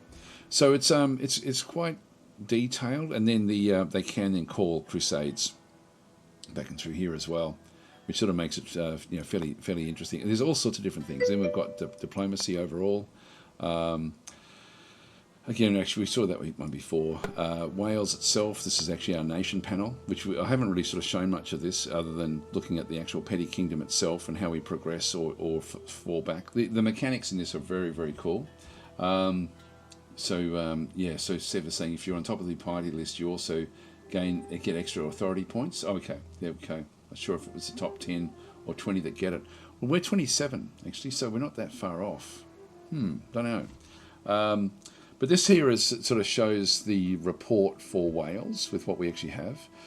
So you can see there that the domain size, so current size of your domain, required size of government change, each vassal slightly decreases this requirement. So the value in parentheses indicates the maximum domain size that still maintains authority gain. And so if we become too big, we end up losing authority, so we have to be careful of that. But we've still got another 10 that we could actually go and grab, so we can still get a lot more. While appointed peers of the realm, governors can increase this value through their administration. You can at most double the base. So anyway, we've got authority gain up to 21 in through this other side. So the tooltips are great in the game. They do sort of explain things fairly well. But again, you don't have to know all this stuff. Yeah, what have we got over through here? 9 regions, 3 domains, 3 with so domains and domains. Different things. I wish they were consistent. I've actually gave this as feedback before the game launched, and they decided to stick with what they had. But the regions are the domains here. We've spelt this French way. The domains are the provinces which are controlled by the peers. And I just think it should have just been regions and provinces, so it would be easier to understand. There was a reason not to have it, and I forget what the reason actually was, but I remember giving feedback thinking that's just going to confuse people. But anyway, because it confused me. So anyway, we've got this one through here. We've got 1 vassal. This then just gives us a summary of what we've actually got. So we've got 9 clergy, 11 nobles, for example, 16 freemen. Average loyalty is 107, which is fine. Money overflowing, so gain 64% in 5 turns. Manpower overflowing again, gain 55%. Now I'm not all that happy with my manpower generation, to be honest. Metals are stable, gain 2% in 5 turns, but really the metals we don't need to worry too much about. So that's sort of where we end up with a bit of a summary as to what this is always a good one to have a look at with what we actually have. The claims are what we end up having with.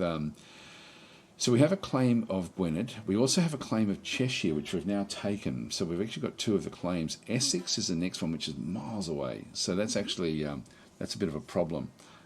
Starting at turn 50, claims are phased out after 20 turns, unless adjacent to one of your regions. Yeah, so it's sort of so in this case we probably won't end up being able to get that one. Realm traits then gives us sort of like we're a Western feudal state, so every single area in the game has got like a different sort of ability that it actually has. Sorry, my head's in the right where it shouldn't be. I'll just move the minicam up to there. I'll just place it there. Sorry, because these are all very important as well. Which I'll try to talk about before we get going. So yeah, then we've got, so this is Western feudal state. It's sort of like the base of what we end up having. Then we've got the late Welsh culture. And so this gives me other sorts of bonuses with stewardship and military expertise bonuses. So depending on where you start, you end up with these different sorts of cultures. Average military expertise, so faction modifier, back and through there. Liberator, this is a ruler modifier. So our ruler is a liberator. And so the skip pacification, but more decadence from conquest, so population unrest values increasing through there. So if saying, oh yes, you're also holding claims gives a bit of authority as a single time lump sum when you conquer a province, there we are. And then we've got focused as well, which is also a ruler modifier back through here. So we've got the different modifiers for our empire. So maximum domain size increased by 25%. Region 1 extra building slots for structure. So focus is a good one to have. Decisions, we don't actually have any decisions to make this turn. Claims we've had a look at. Summed abilities. This is actually probably the most important of these tabs. So when you first start a game, always have a look at this because there's a few things in here that really make a big difference, particularly in this column through this other side. We've got transport ship level, we don't have to worry about. Military expertise is 1.7. So the higher it is, the bigger the bonus you'll get in leadership and troop training. So again, you do want to sort of get that one up a bit higher if you can, just through different buildings. The unit's roster bonus years. So So this is the years range where your current unit's national roster is valid, factoring bonus years if you have any. You can get bonus years, meaning you change to a more advanced roster earlier than historical, depending on your military expertise, blah blah blah. So in this case, that's all fine. Non-dynastic character limit of 7. So this is actually, we either have to have our family, or we need to we can get some ring-ins. So we've got a few ring-ins in through here. I think our main general is a ring-in. The retinue allowance, this is the important one through here.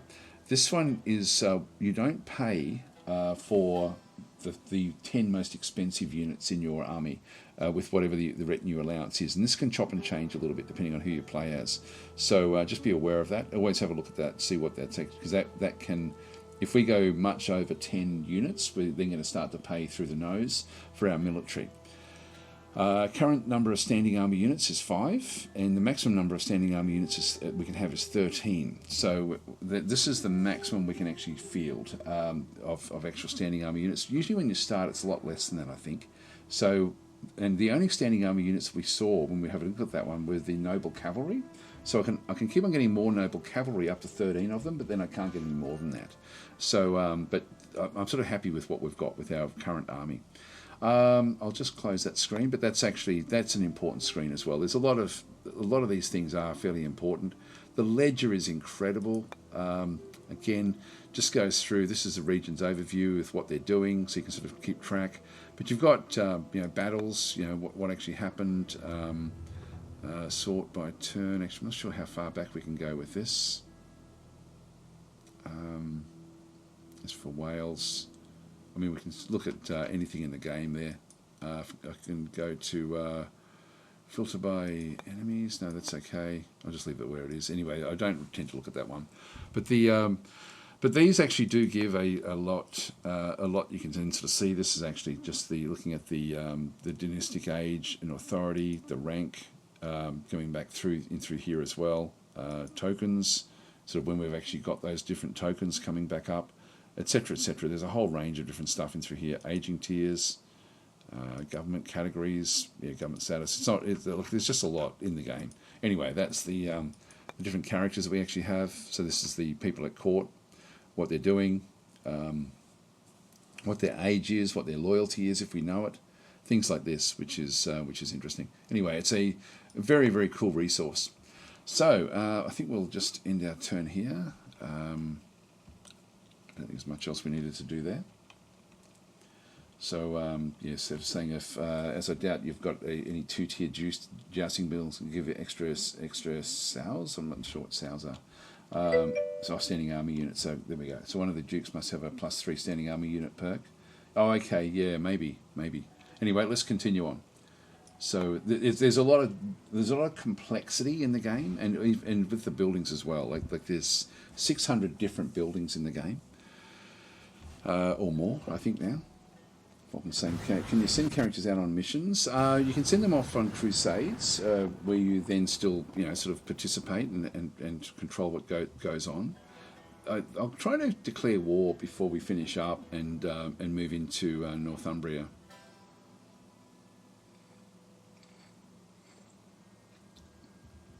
Just sort of see, so you can certainly see that side of things as well.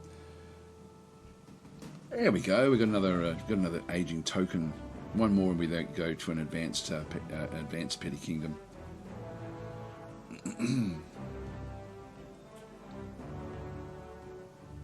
Which is good. Yeah, I've been saying, waiting for the war that will never come.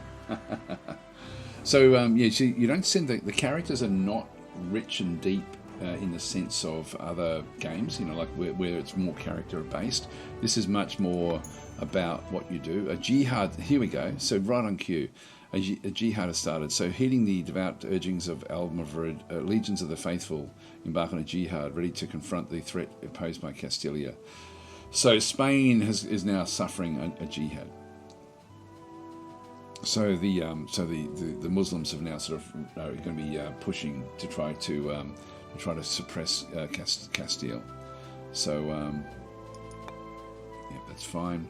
Ecumenical Council. So we can now see Mujahidins and their targets. So we've got Almoravid's combat power 143, involved in 3 wars. Jihad started 1 turn ago. the Assassins, the Seljuks, yeah, so that's in Castilla on the other side. Combat power 277, involved in 2 wars. So they're actually on the other side of the jihad back and through here. So what will then happen is we won't see that because that's now too far away. But essentially, there will now be an ongoing war now down through this other side where different Muslim forces will now come in to try to suppress Castile. So we can see that there's certainly some sort of interaction on the map there, but we don't really get to see that as such with what we're doing.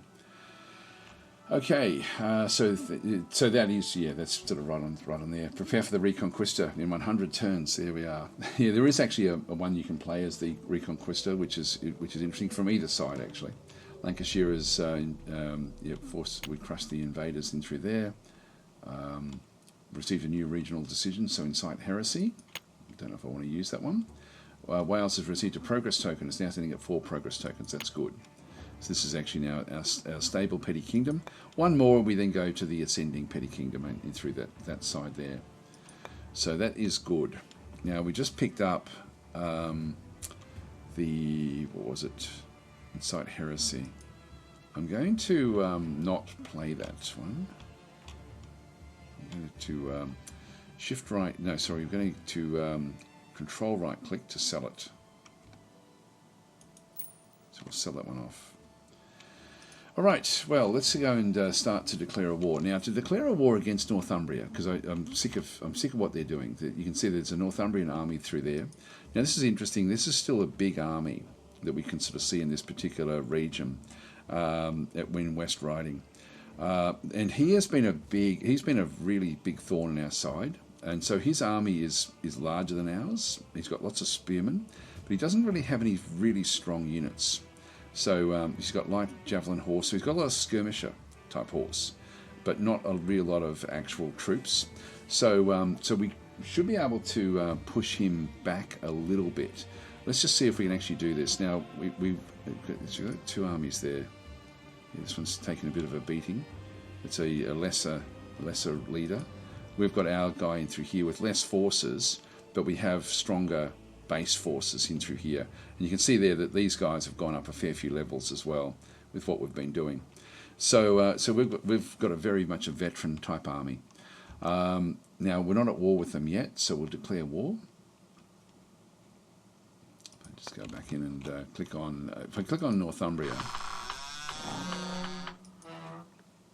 and go to diplomacy, you'll see that I can't actually declare war on him. They're a vassal of England. For more options, you want to talk to their liege instead. And so Seawood the Stout has been around for a long time. He's 71 years old.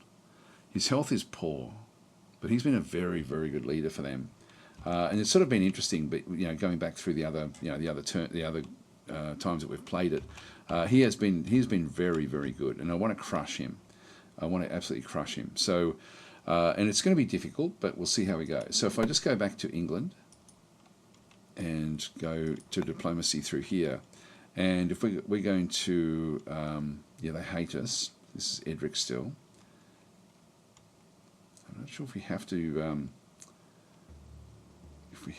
make peace, declare war, and royal marriage, passage rights, offer a gift.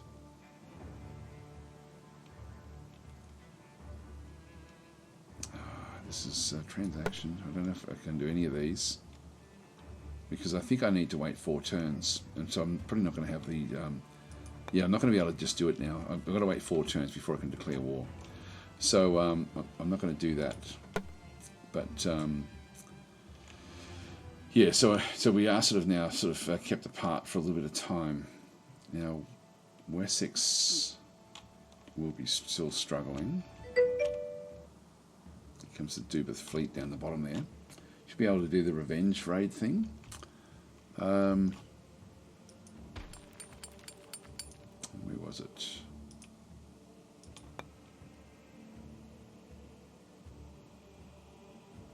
Where's that? I don't know. I've never done one of those. Not sure where that is. Is that a regional decision or something? Is it? Command in the unit menu.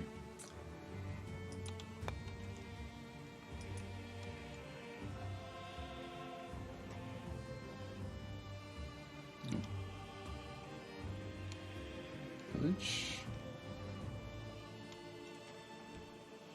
Okay, so, okay, the commanding general will mount a retaliation expedition against a hostile region to neutralize an enemy army. You won't capture the first hostile region. So let's give that a go. I'll just save it because I don't know what I'm doing with this. I've never done this before. So we'll just save it as that.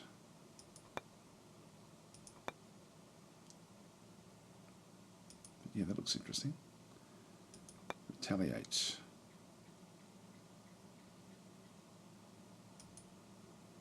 Hang on, do I need to mount a retaliation against a hostile region? So do I need to show it?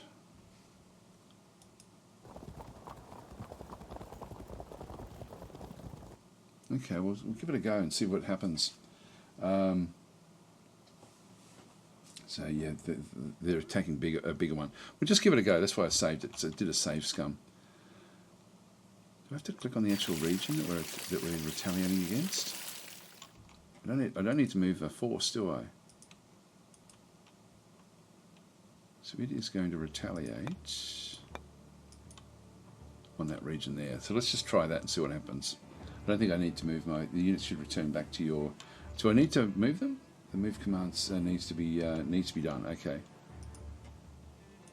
So I need to do that as well as click on that province. Right. All right. So let's give that a go. See what happens. I'm running out of time, so we'll just end the turn.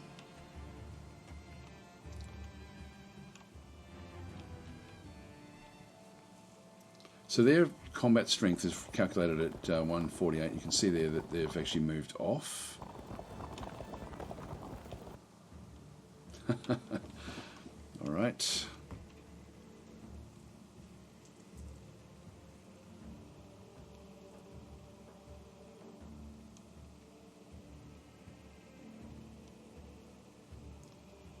I've never done a retaliation. That's a new one for me.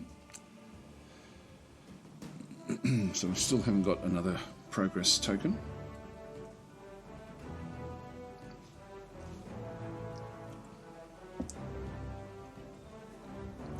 Yeah, I didn't get to show the combat in this particular run, which is pretty cool in the game actually, the way it sort of does work. So new claim is declared Wiltshire, a rightful domain of Wales down this way. Okay. And then we've got to receive a new regional decision, restore order. All right. Got 2 of those. Don't need it, so we'll sell it.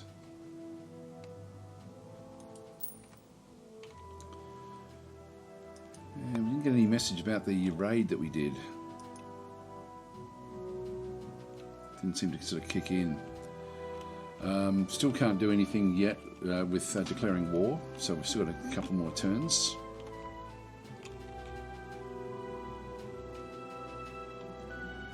Yep, so that's fine. New population in Cheshire, which is good.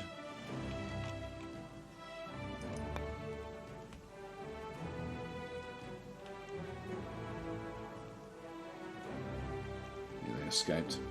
Maybe try targeting the enemy stack. Yeah, I'll give that a go. Oh, they're all moving off now.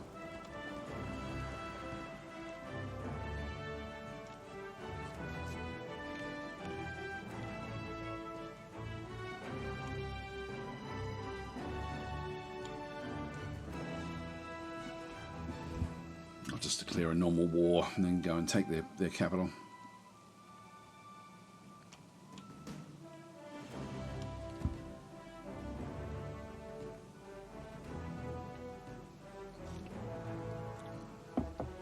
Scotland's doing pretty well for itself. You have a look through the list. England's actually back up here as well. Pretty good understanding of where Amalga's loyalty lies. Exact loyalty now known, 95, that's good. We received a new regional decision, so instill revolt. And we have, as rumours of marauders spread, the noble of Anglesey have taken action ordering the construction of a discreet hamlet to safeguard this region. They've stopped raiding anyway. Now what we'll do is we will actually go and set up, what should we do here? This little raiding force here doesn't really worry me too much. I'll be wanting to take this if I can. So if we go back to our regional decisions, we do actually have instill revolt to different areas.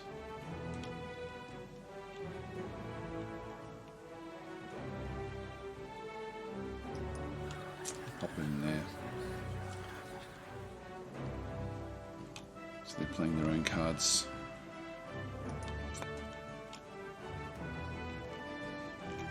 Okay, we'll just end our turn again. This is a harsh season. Stormy Oceans, is it? No, that's different again. That's okay. All right, so it is. Yeah, that's okay. Still, everything's still actually okay there. I'll just end the turn and just get ready to march again with our stack. I think everyone's sort of ready to go, which is good. I could bring another, like we do have good manpower now. I might throw another card in actually and grab another armoured noble cavalry, just to sort of meet the mobile threat that they've actually got. So we'll play this card here.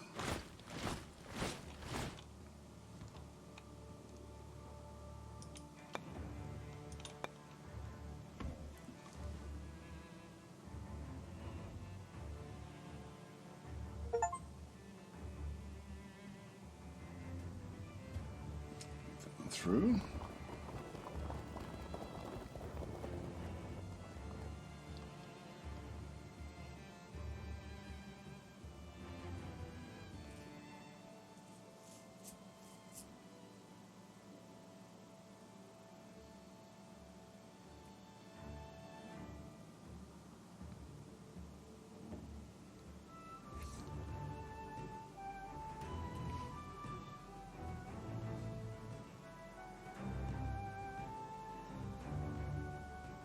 These little tips are really good as well.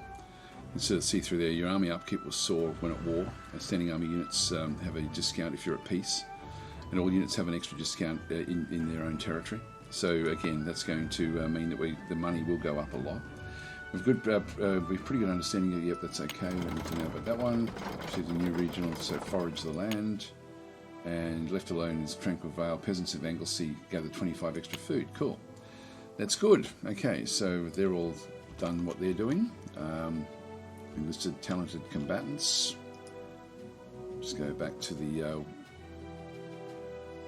that's the first Welsh army there. I'll just go and so we've just now brought these in. So these are armoured noble cavalries. So we'll merge them with the that Wales army there. I don't know why it's the second Wales army. It should be the first. Change that. I think we can rename it, but I'm not 100% sure. How are we going with England now?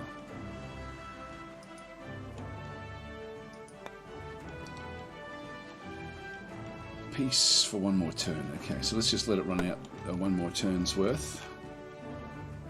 I'll try doing that raid again.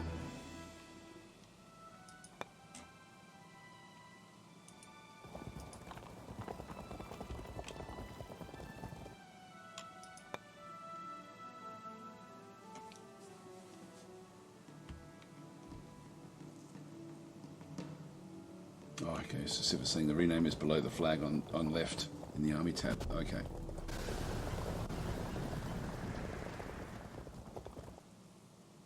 think much really happened. We did lose combat ability after doing that.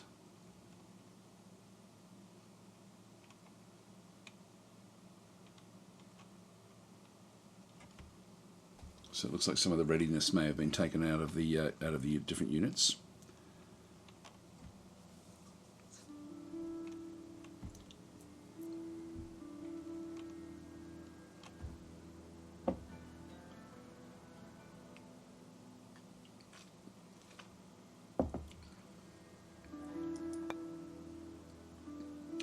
We have now a pretty good understanding of where the loyalty lies. Seeking new regions to spy on nobility, and we've got my Lord Worcester has a decent population but a poor health system. Alright, so we're down to, what have we got through here? 14 at this point in time. Yeah, won't worry about any more of those.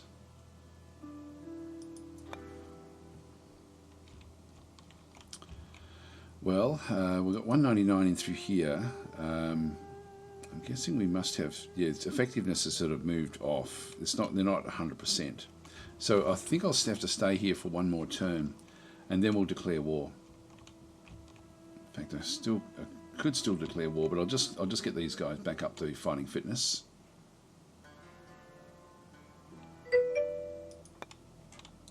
Some companies can give you superior cavalry. They are really expensive, though. Yeah, I don't want to. I've got a lot of money, but I don't want to use them. I've got a very, very powerful army myself. I think it's the strongest army in England, to be honest, but it's just on its. There we go, up to 252 now. The Northumbrian army is very strong. But if I can take out their capital, that would actually be a good thing.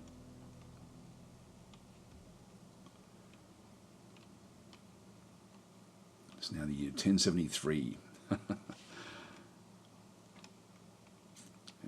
now it is open for us to be able to do different things. Oh, there we go. We're now an ascending petty kingdom. That's good.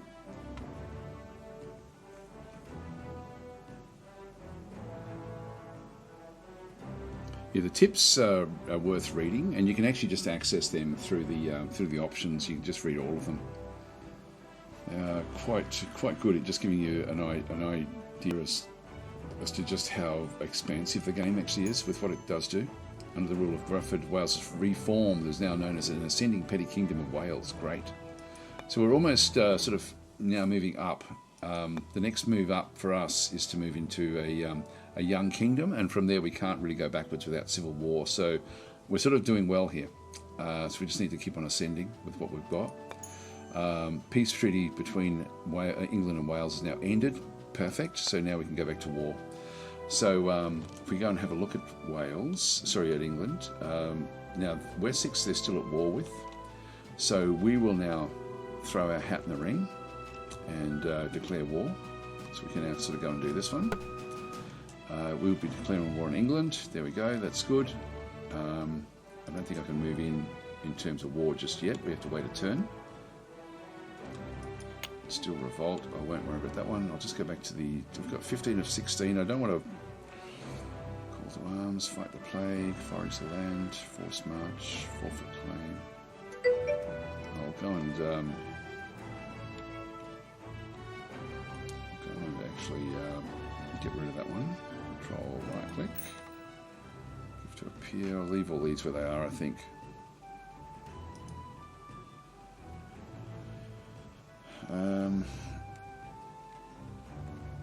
I'll get rid of that as well. There we are. With a sneak attack, you'll be able to attack right away. Okay, let's do that. Let's do that.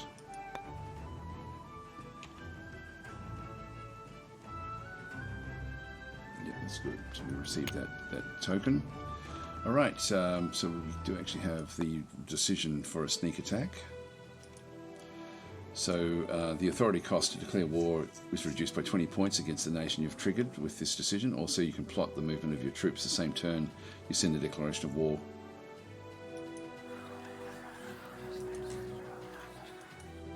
Here we are. So we'll move in. Okay, we've played sneak attack into West Riding. A declaration of war has also been issued against Northumbria. Yep, that's all good. So we'll just keep on going in. So that's going to then, I'll just end the turn. I do have to get going, but we'll just let it go forward. News item, Mercia as well, and our turn.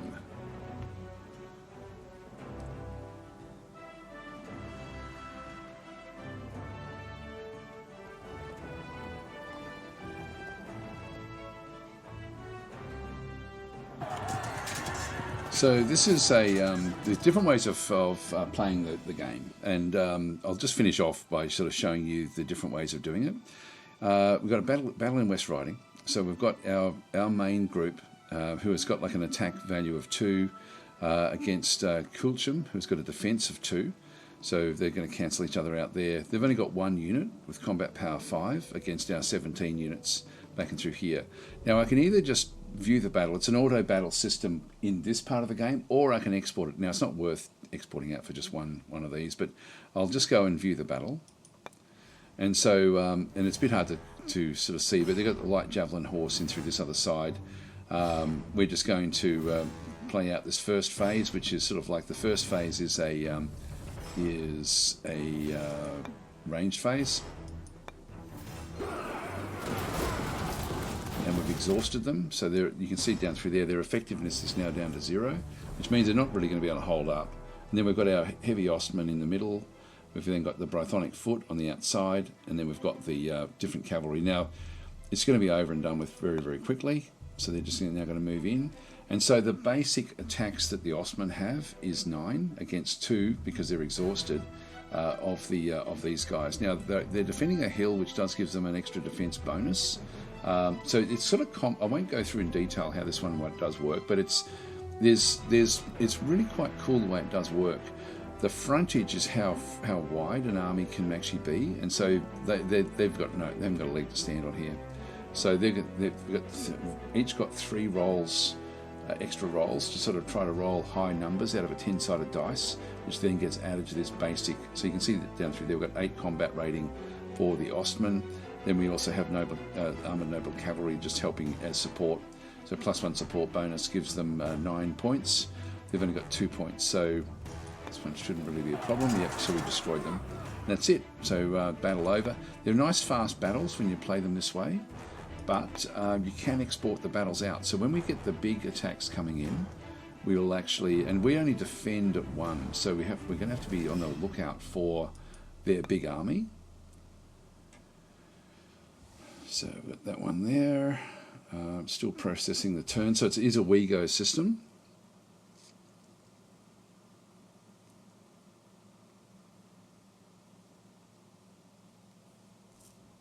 Now I don't really want to be besieging things because we're not good at that. Our authority's gone down a little bit with this declaration of war.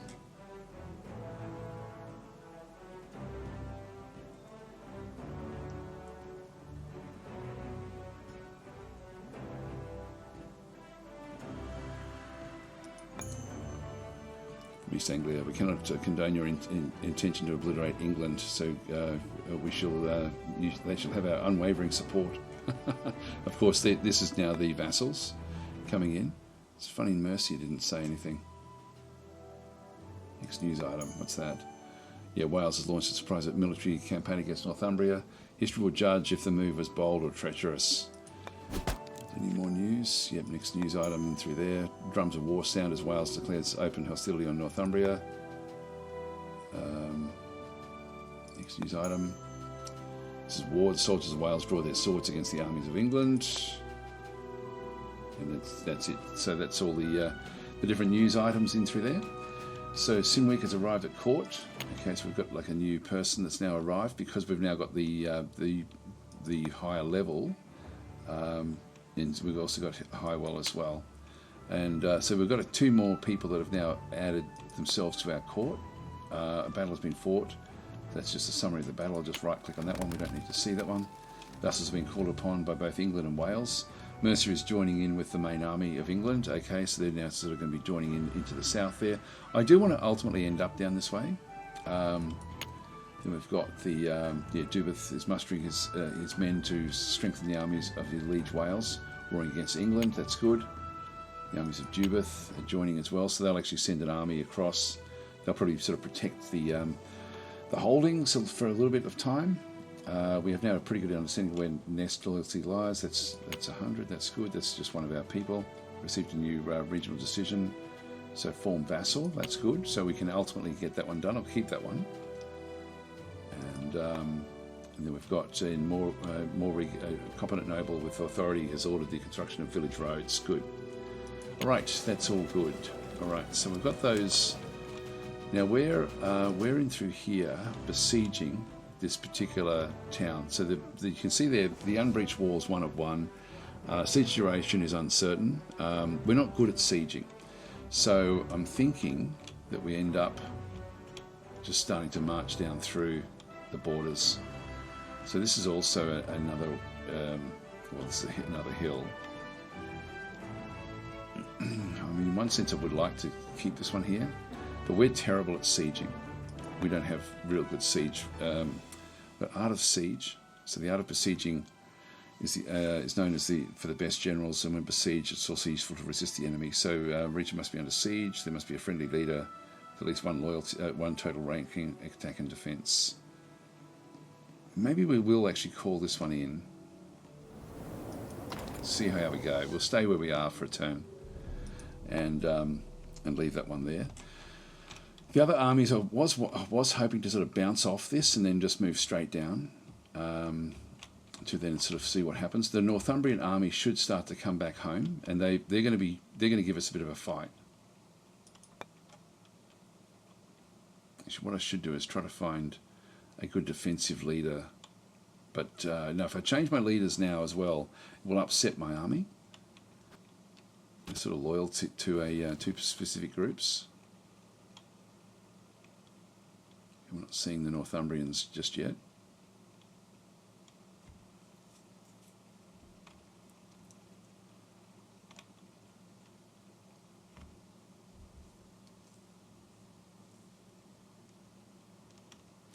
You can see our manpower is now draining away because we're now sort of, there was negative 14 before.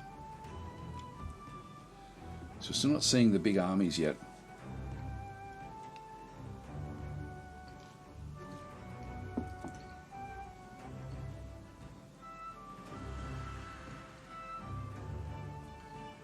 Yeah, if I had more foot troops, we'd be better off with the siege. Okay, so while besieging West Riding, Wales managed to destroy 90 bushels of food within the city via siege engine bombardments. They did not manage to inflict casualties on the defenders. So they're still inside their city.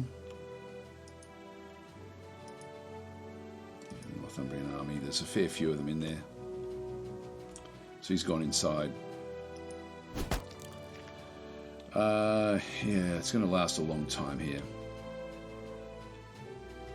We're not good at this. I think I'm going to move off. Okay, region. I think we'll move down, and again, just their fortification level is strongish. You know, like with the they've got a stronghold site. This one here is a fortified village, and we're just not good at besieging. So that's where they've got walls. This one here is going to be even worse. Another fortified village.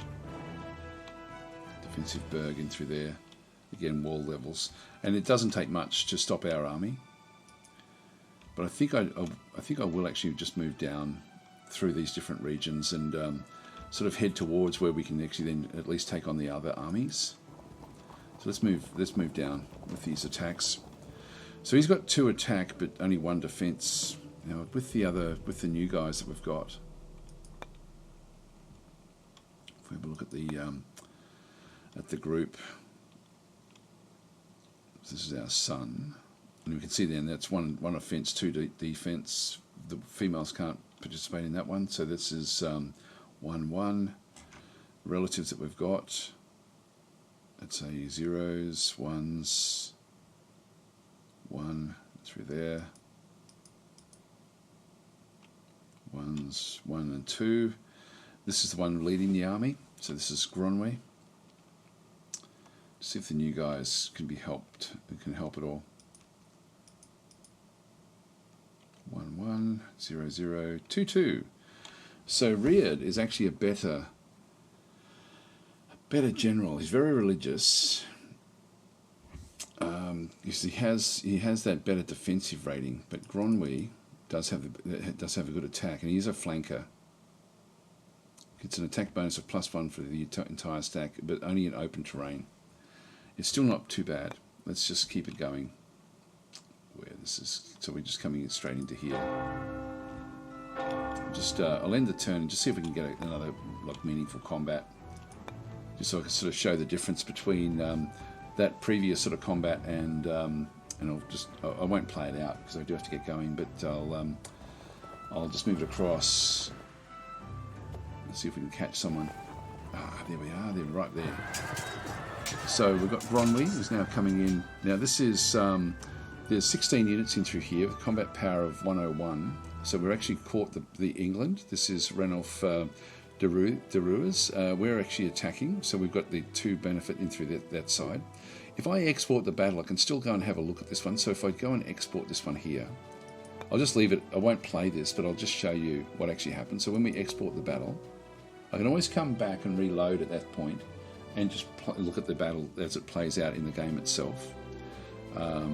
So yeah, do we want to launch Field of Glory 2 Medieval? The game will then essentially close and then launch Field of Glory 2 Medieval, which is more of like a tabletop. And this is why at the moment with them both on special, I would grab that if you don't have them, if you're interested in this sort of game. The tabletop experience is incredibly good, like in terms of the Field of Glory 2 Medieval. So the combination of both games works very, very well. So we then sort of launches this one. This is, as I said before, much more of a tabletop tactical experience.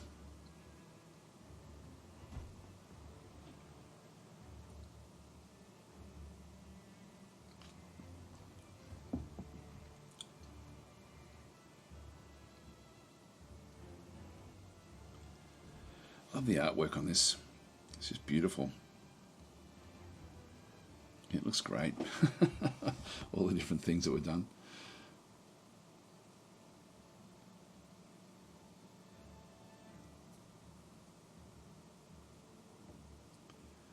So this is essentially what's going to happen through here. So English versus Anglo-Saxon. We didn't get to look and see what the English army was comprised of. We'll see that in this thing. They're offering open battle. We'll just go and close this one. And so this is essentially our troops. And so we're in deployment mode. We can sort of chop and change things around depending on where we're fighting. We'll then also, like I think we were going into a hilly region with forest, and so we're seeing lots of forest. We're seeing hills. We're seeing rough terrain. This all has a big bearing on the game itself, and so just be aware of that. So at the moment, because we had so much armoured cavalry, we've got like a lot of them. There's all of our Ostmen, along with some of the Brythonic foot down this other side. Got more Brythonic foot down through there. We have some of our skirmishers in the forests back over this other side as well. And then there's a big open hill there. Now we'll be wanting to try to claim that one. If I go in and sort of, I can sort of zoom in a little bit. I think is it Shift 3? Yeah, Shift 3 sort of allows me to have a good look at them. Now this started off as an actual tabletop game, and so the figures look like that somebody's actually hand painted them all, and then made the where everyone sort of fights from in that sort of sense as well with the so they look like they're tabletops. So I know that in the past some people when they look at them think, oh, they look really crap because they don't look real, but they look real in the term of it being a tabletop experience. Now all of the units as well look like the actual original tabletop game. The units you'll see have got like different numbers. What have we got in through there? We've got 2, 4, 6, 8 is typically going to be that one through there. So 2, 4, 6, 8. Maybe that's got more. Yeah. Anyway, that's each base, each actual unit represents 60 men. So yeah, here we go. We've got 2, 4, 6, 8 in through there. So that's actually sort of like a group. If I go and click on that particular group. Looking at 242 men. So we're sort of looking at the bases are essentially 60 men each with what actually does happen. So the skirmishers will be less. They're about half. And they do different. Everyone does different things in the game. So the skirmishers in the forest here have only got 116 to about 120 for those different units. Even these guys are only like 120 odd units. So they've only got like 4 bases for the armoured cavalry. And then the skirmisher cavalry that will be coming up against will be sort of fairly light as well. So we've got the different sorts of cavalry, but I really like the look of it because it does look like it's a tabletop game, and of course it plays like a tabletop game. It's very, very pure. In the deployment phase, we can go and grab units and just move them into where we can start. Now I actually do want to take this hill. There's no reason for us to start behind here. So we've got. This is like a sub-general, anything with the big flags. There's our commander-in-chief, so that's Gronwy from the actual game itself. I'm going to move him in, I'll just move him to there, for example. We'll just go and set up our forces. I'm going to go in with the Ostmen from this side here. So these are the heavies.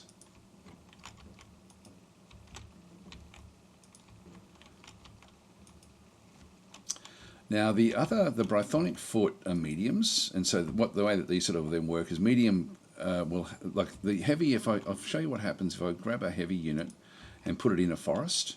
So at the moment it's unmaneuverable, quality is average, armor protected, and it's got heavy weapons. If I go and throw it into this area through here and place it, see how it's severely disordered? That severely hinders how it can fight. It doesn't fight well in forest.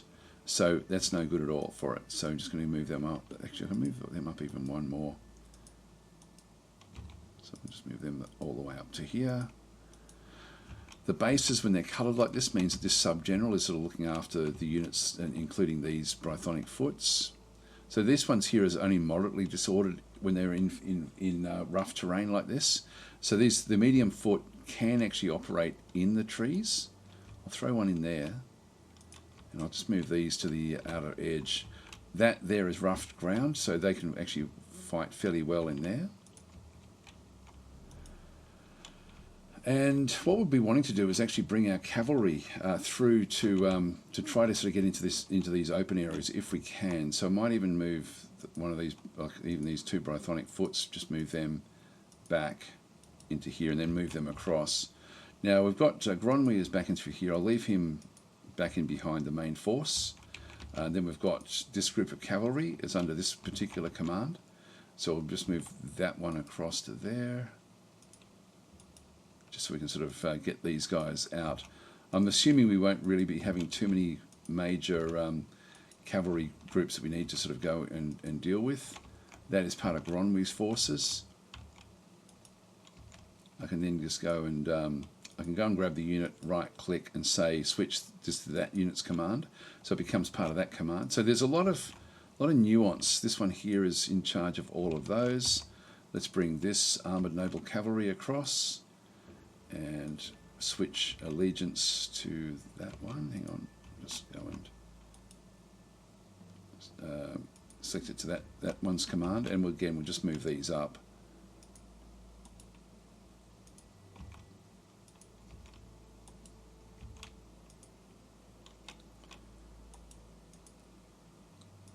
I'll start in the forest, even though it's severely disordered, because we can come out of the forest. So I'll just start that way.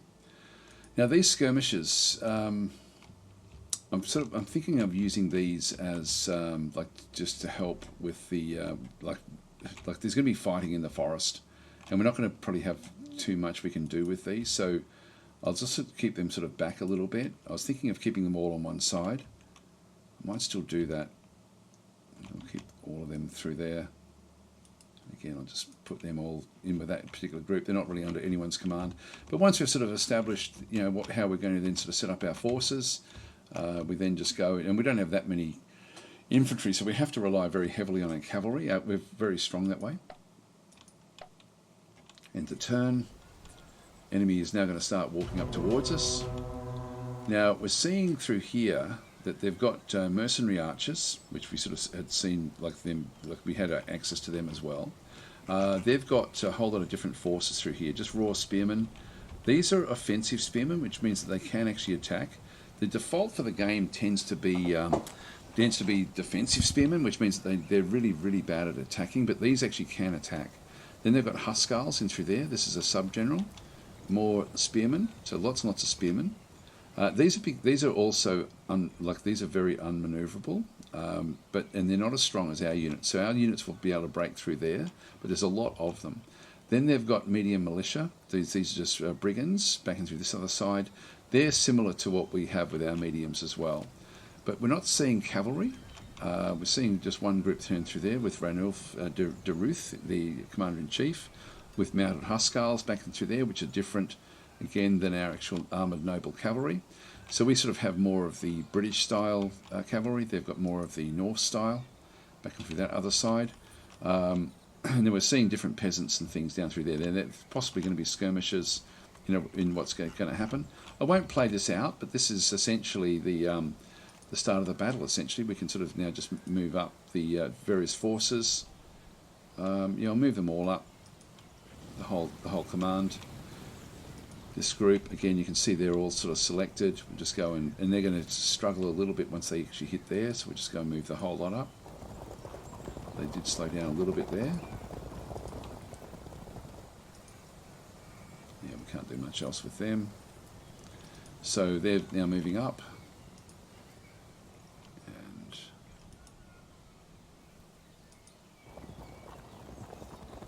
just move them into position. And we'll get Gronwy sort of in behind the other forces. And the facing is very, very important, so you can sort of just change which way they're facing. In fact, in this instance, I can change the facing there. This often has to do with the style of unit that it actually is and how close they are to their commander.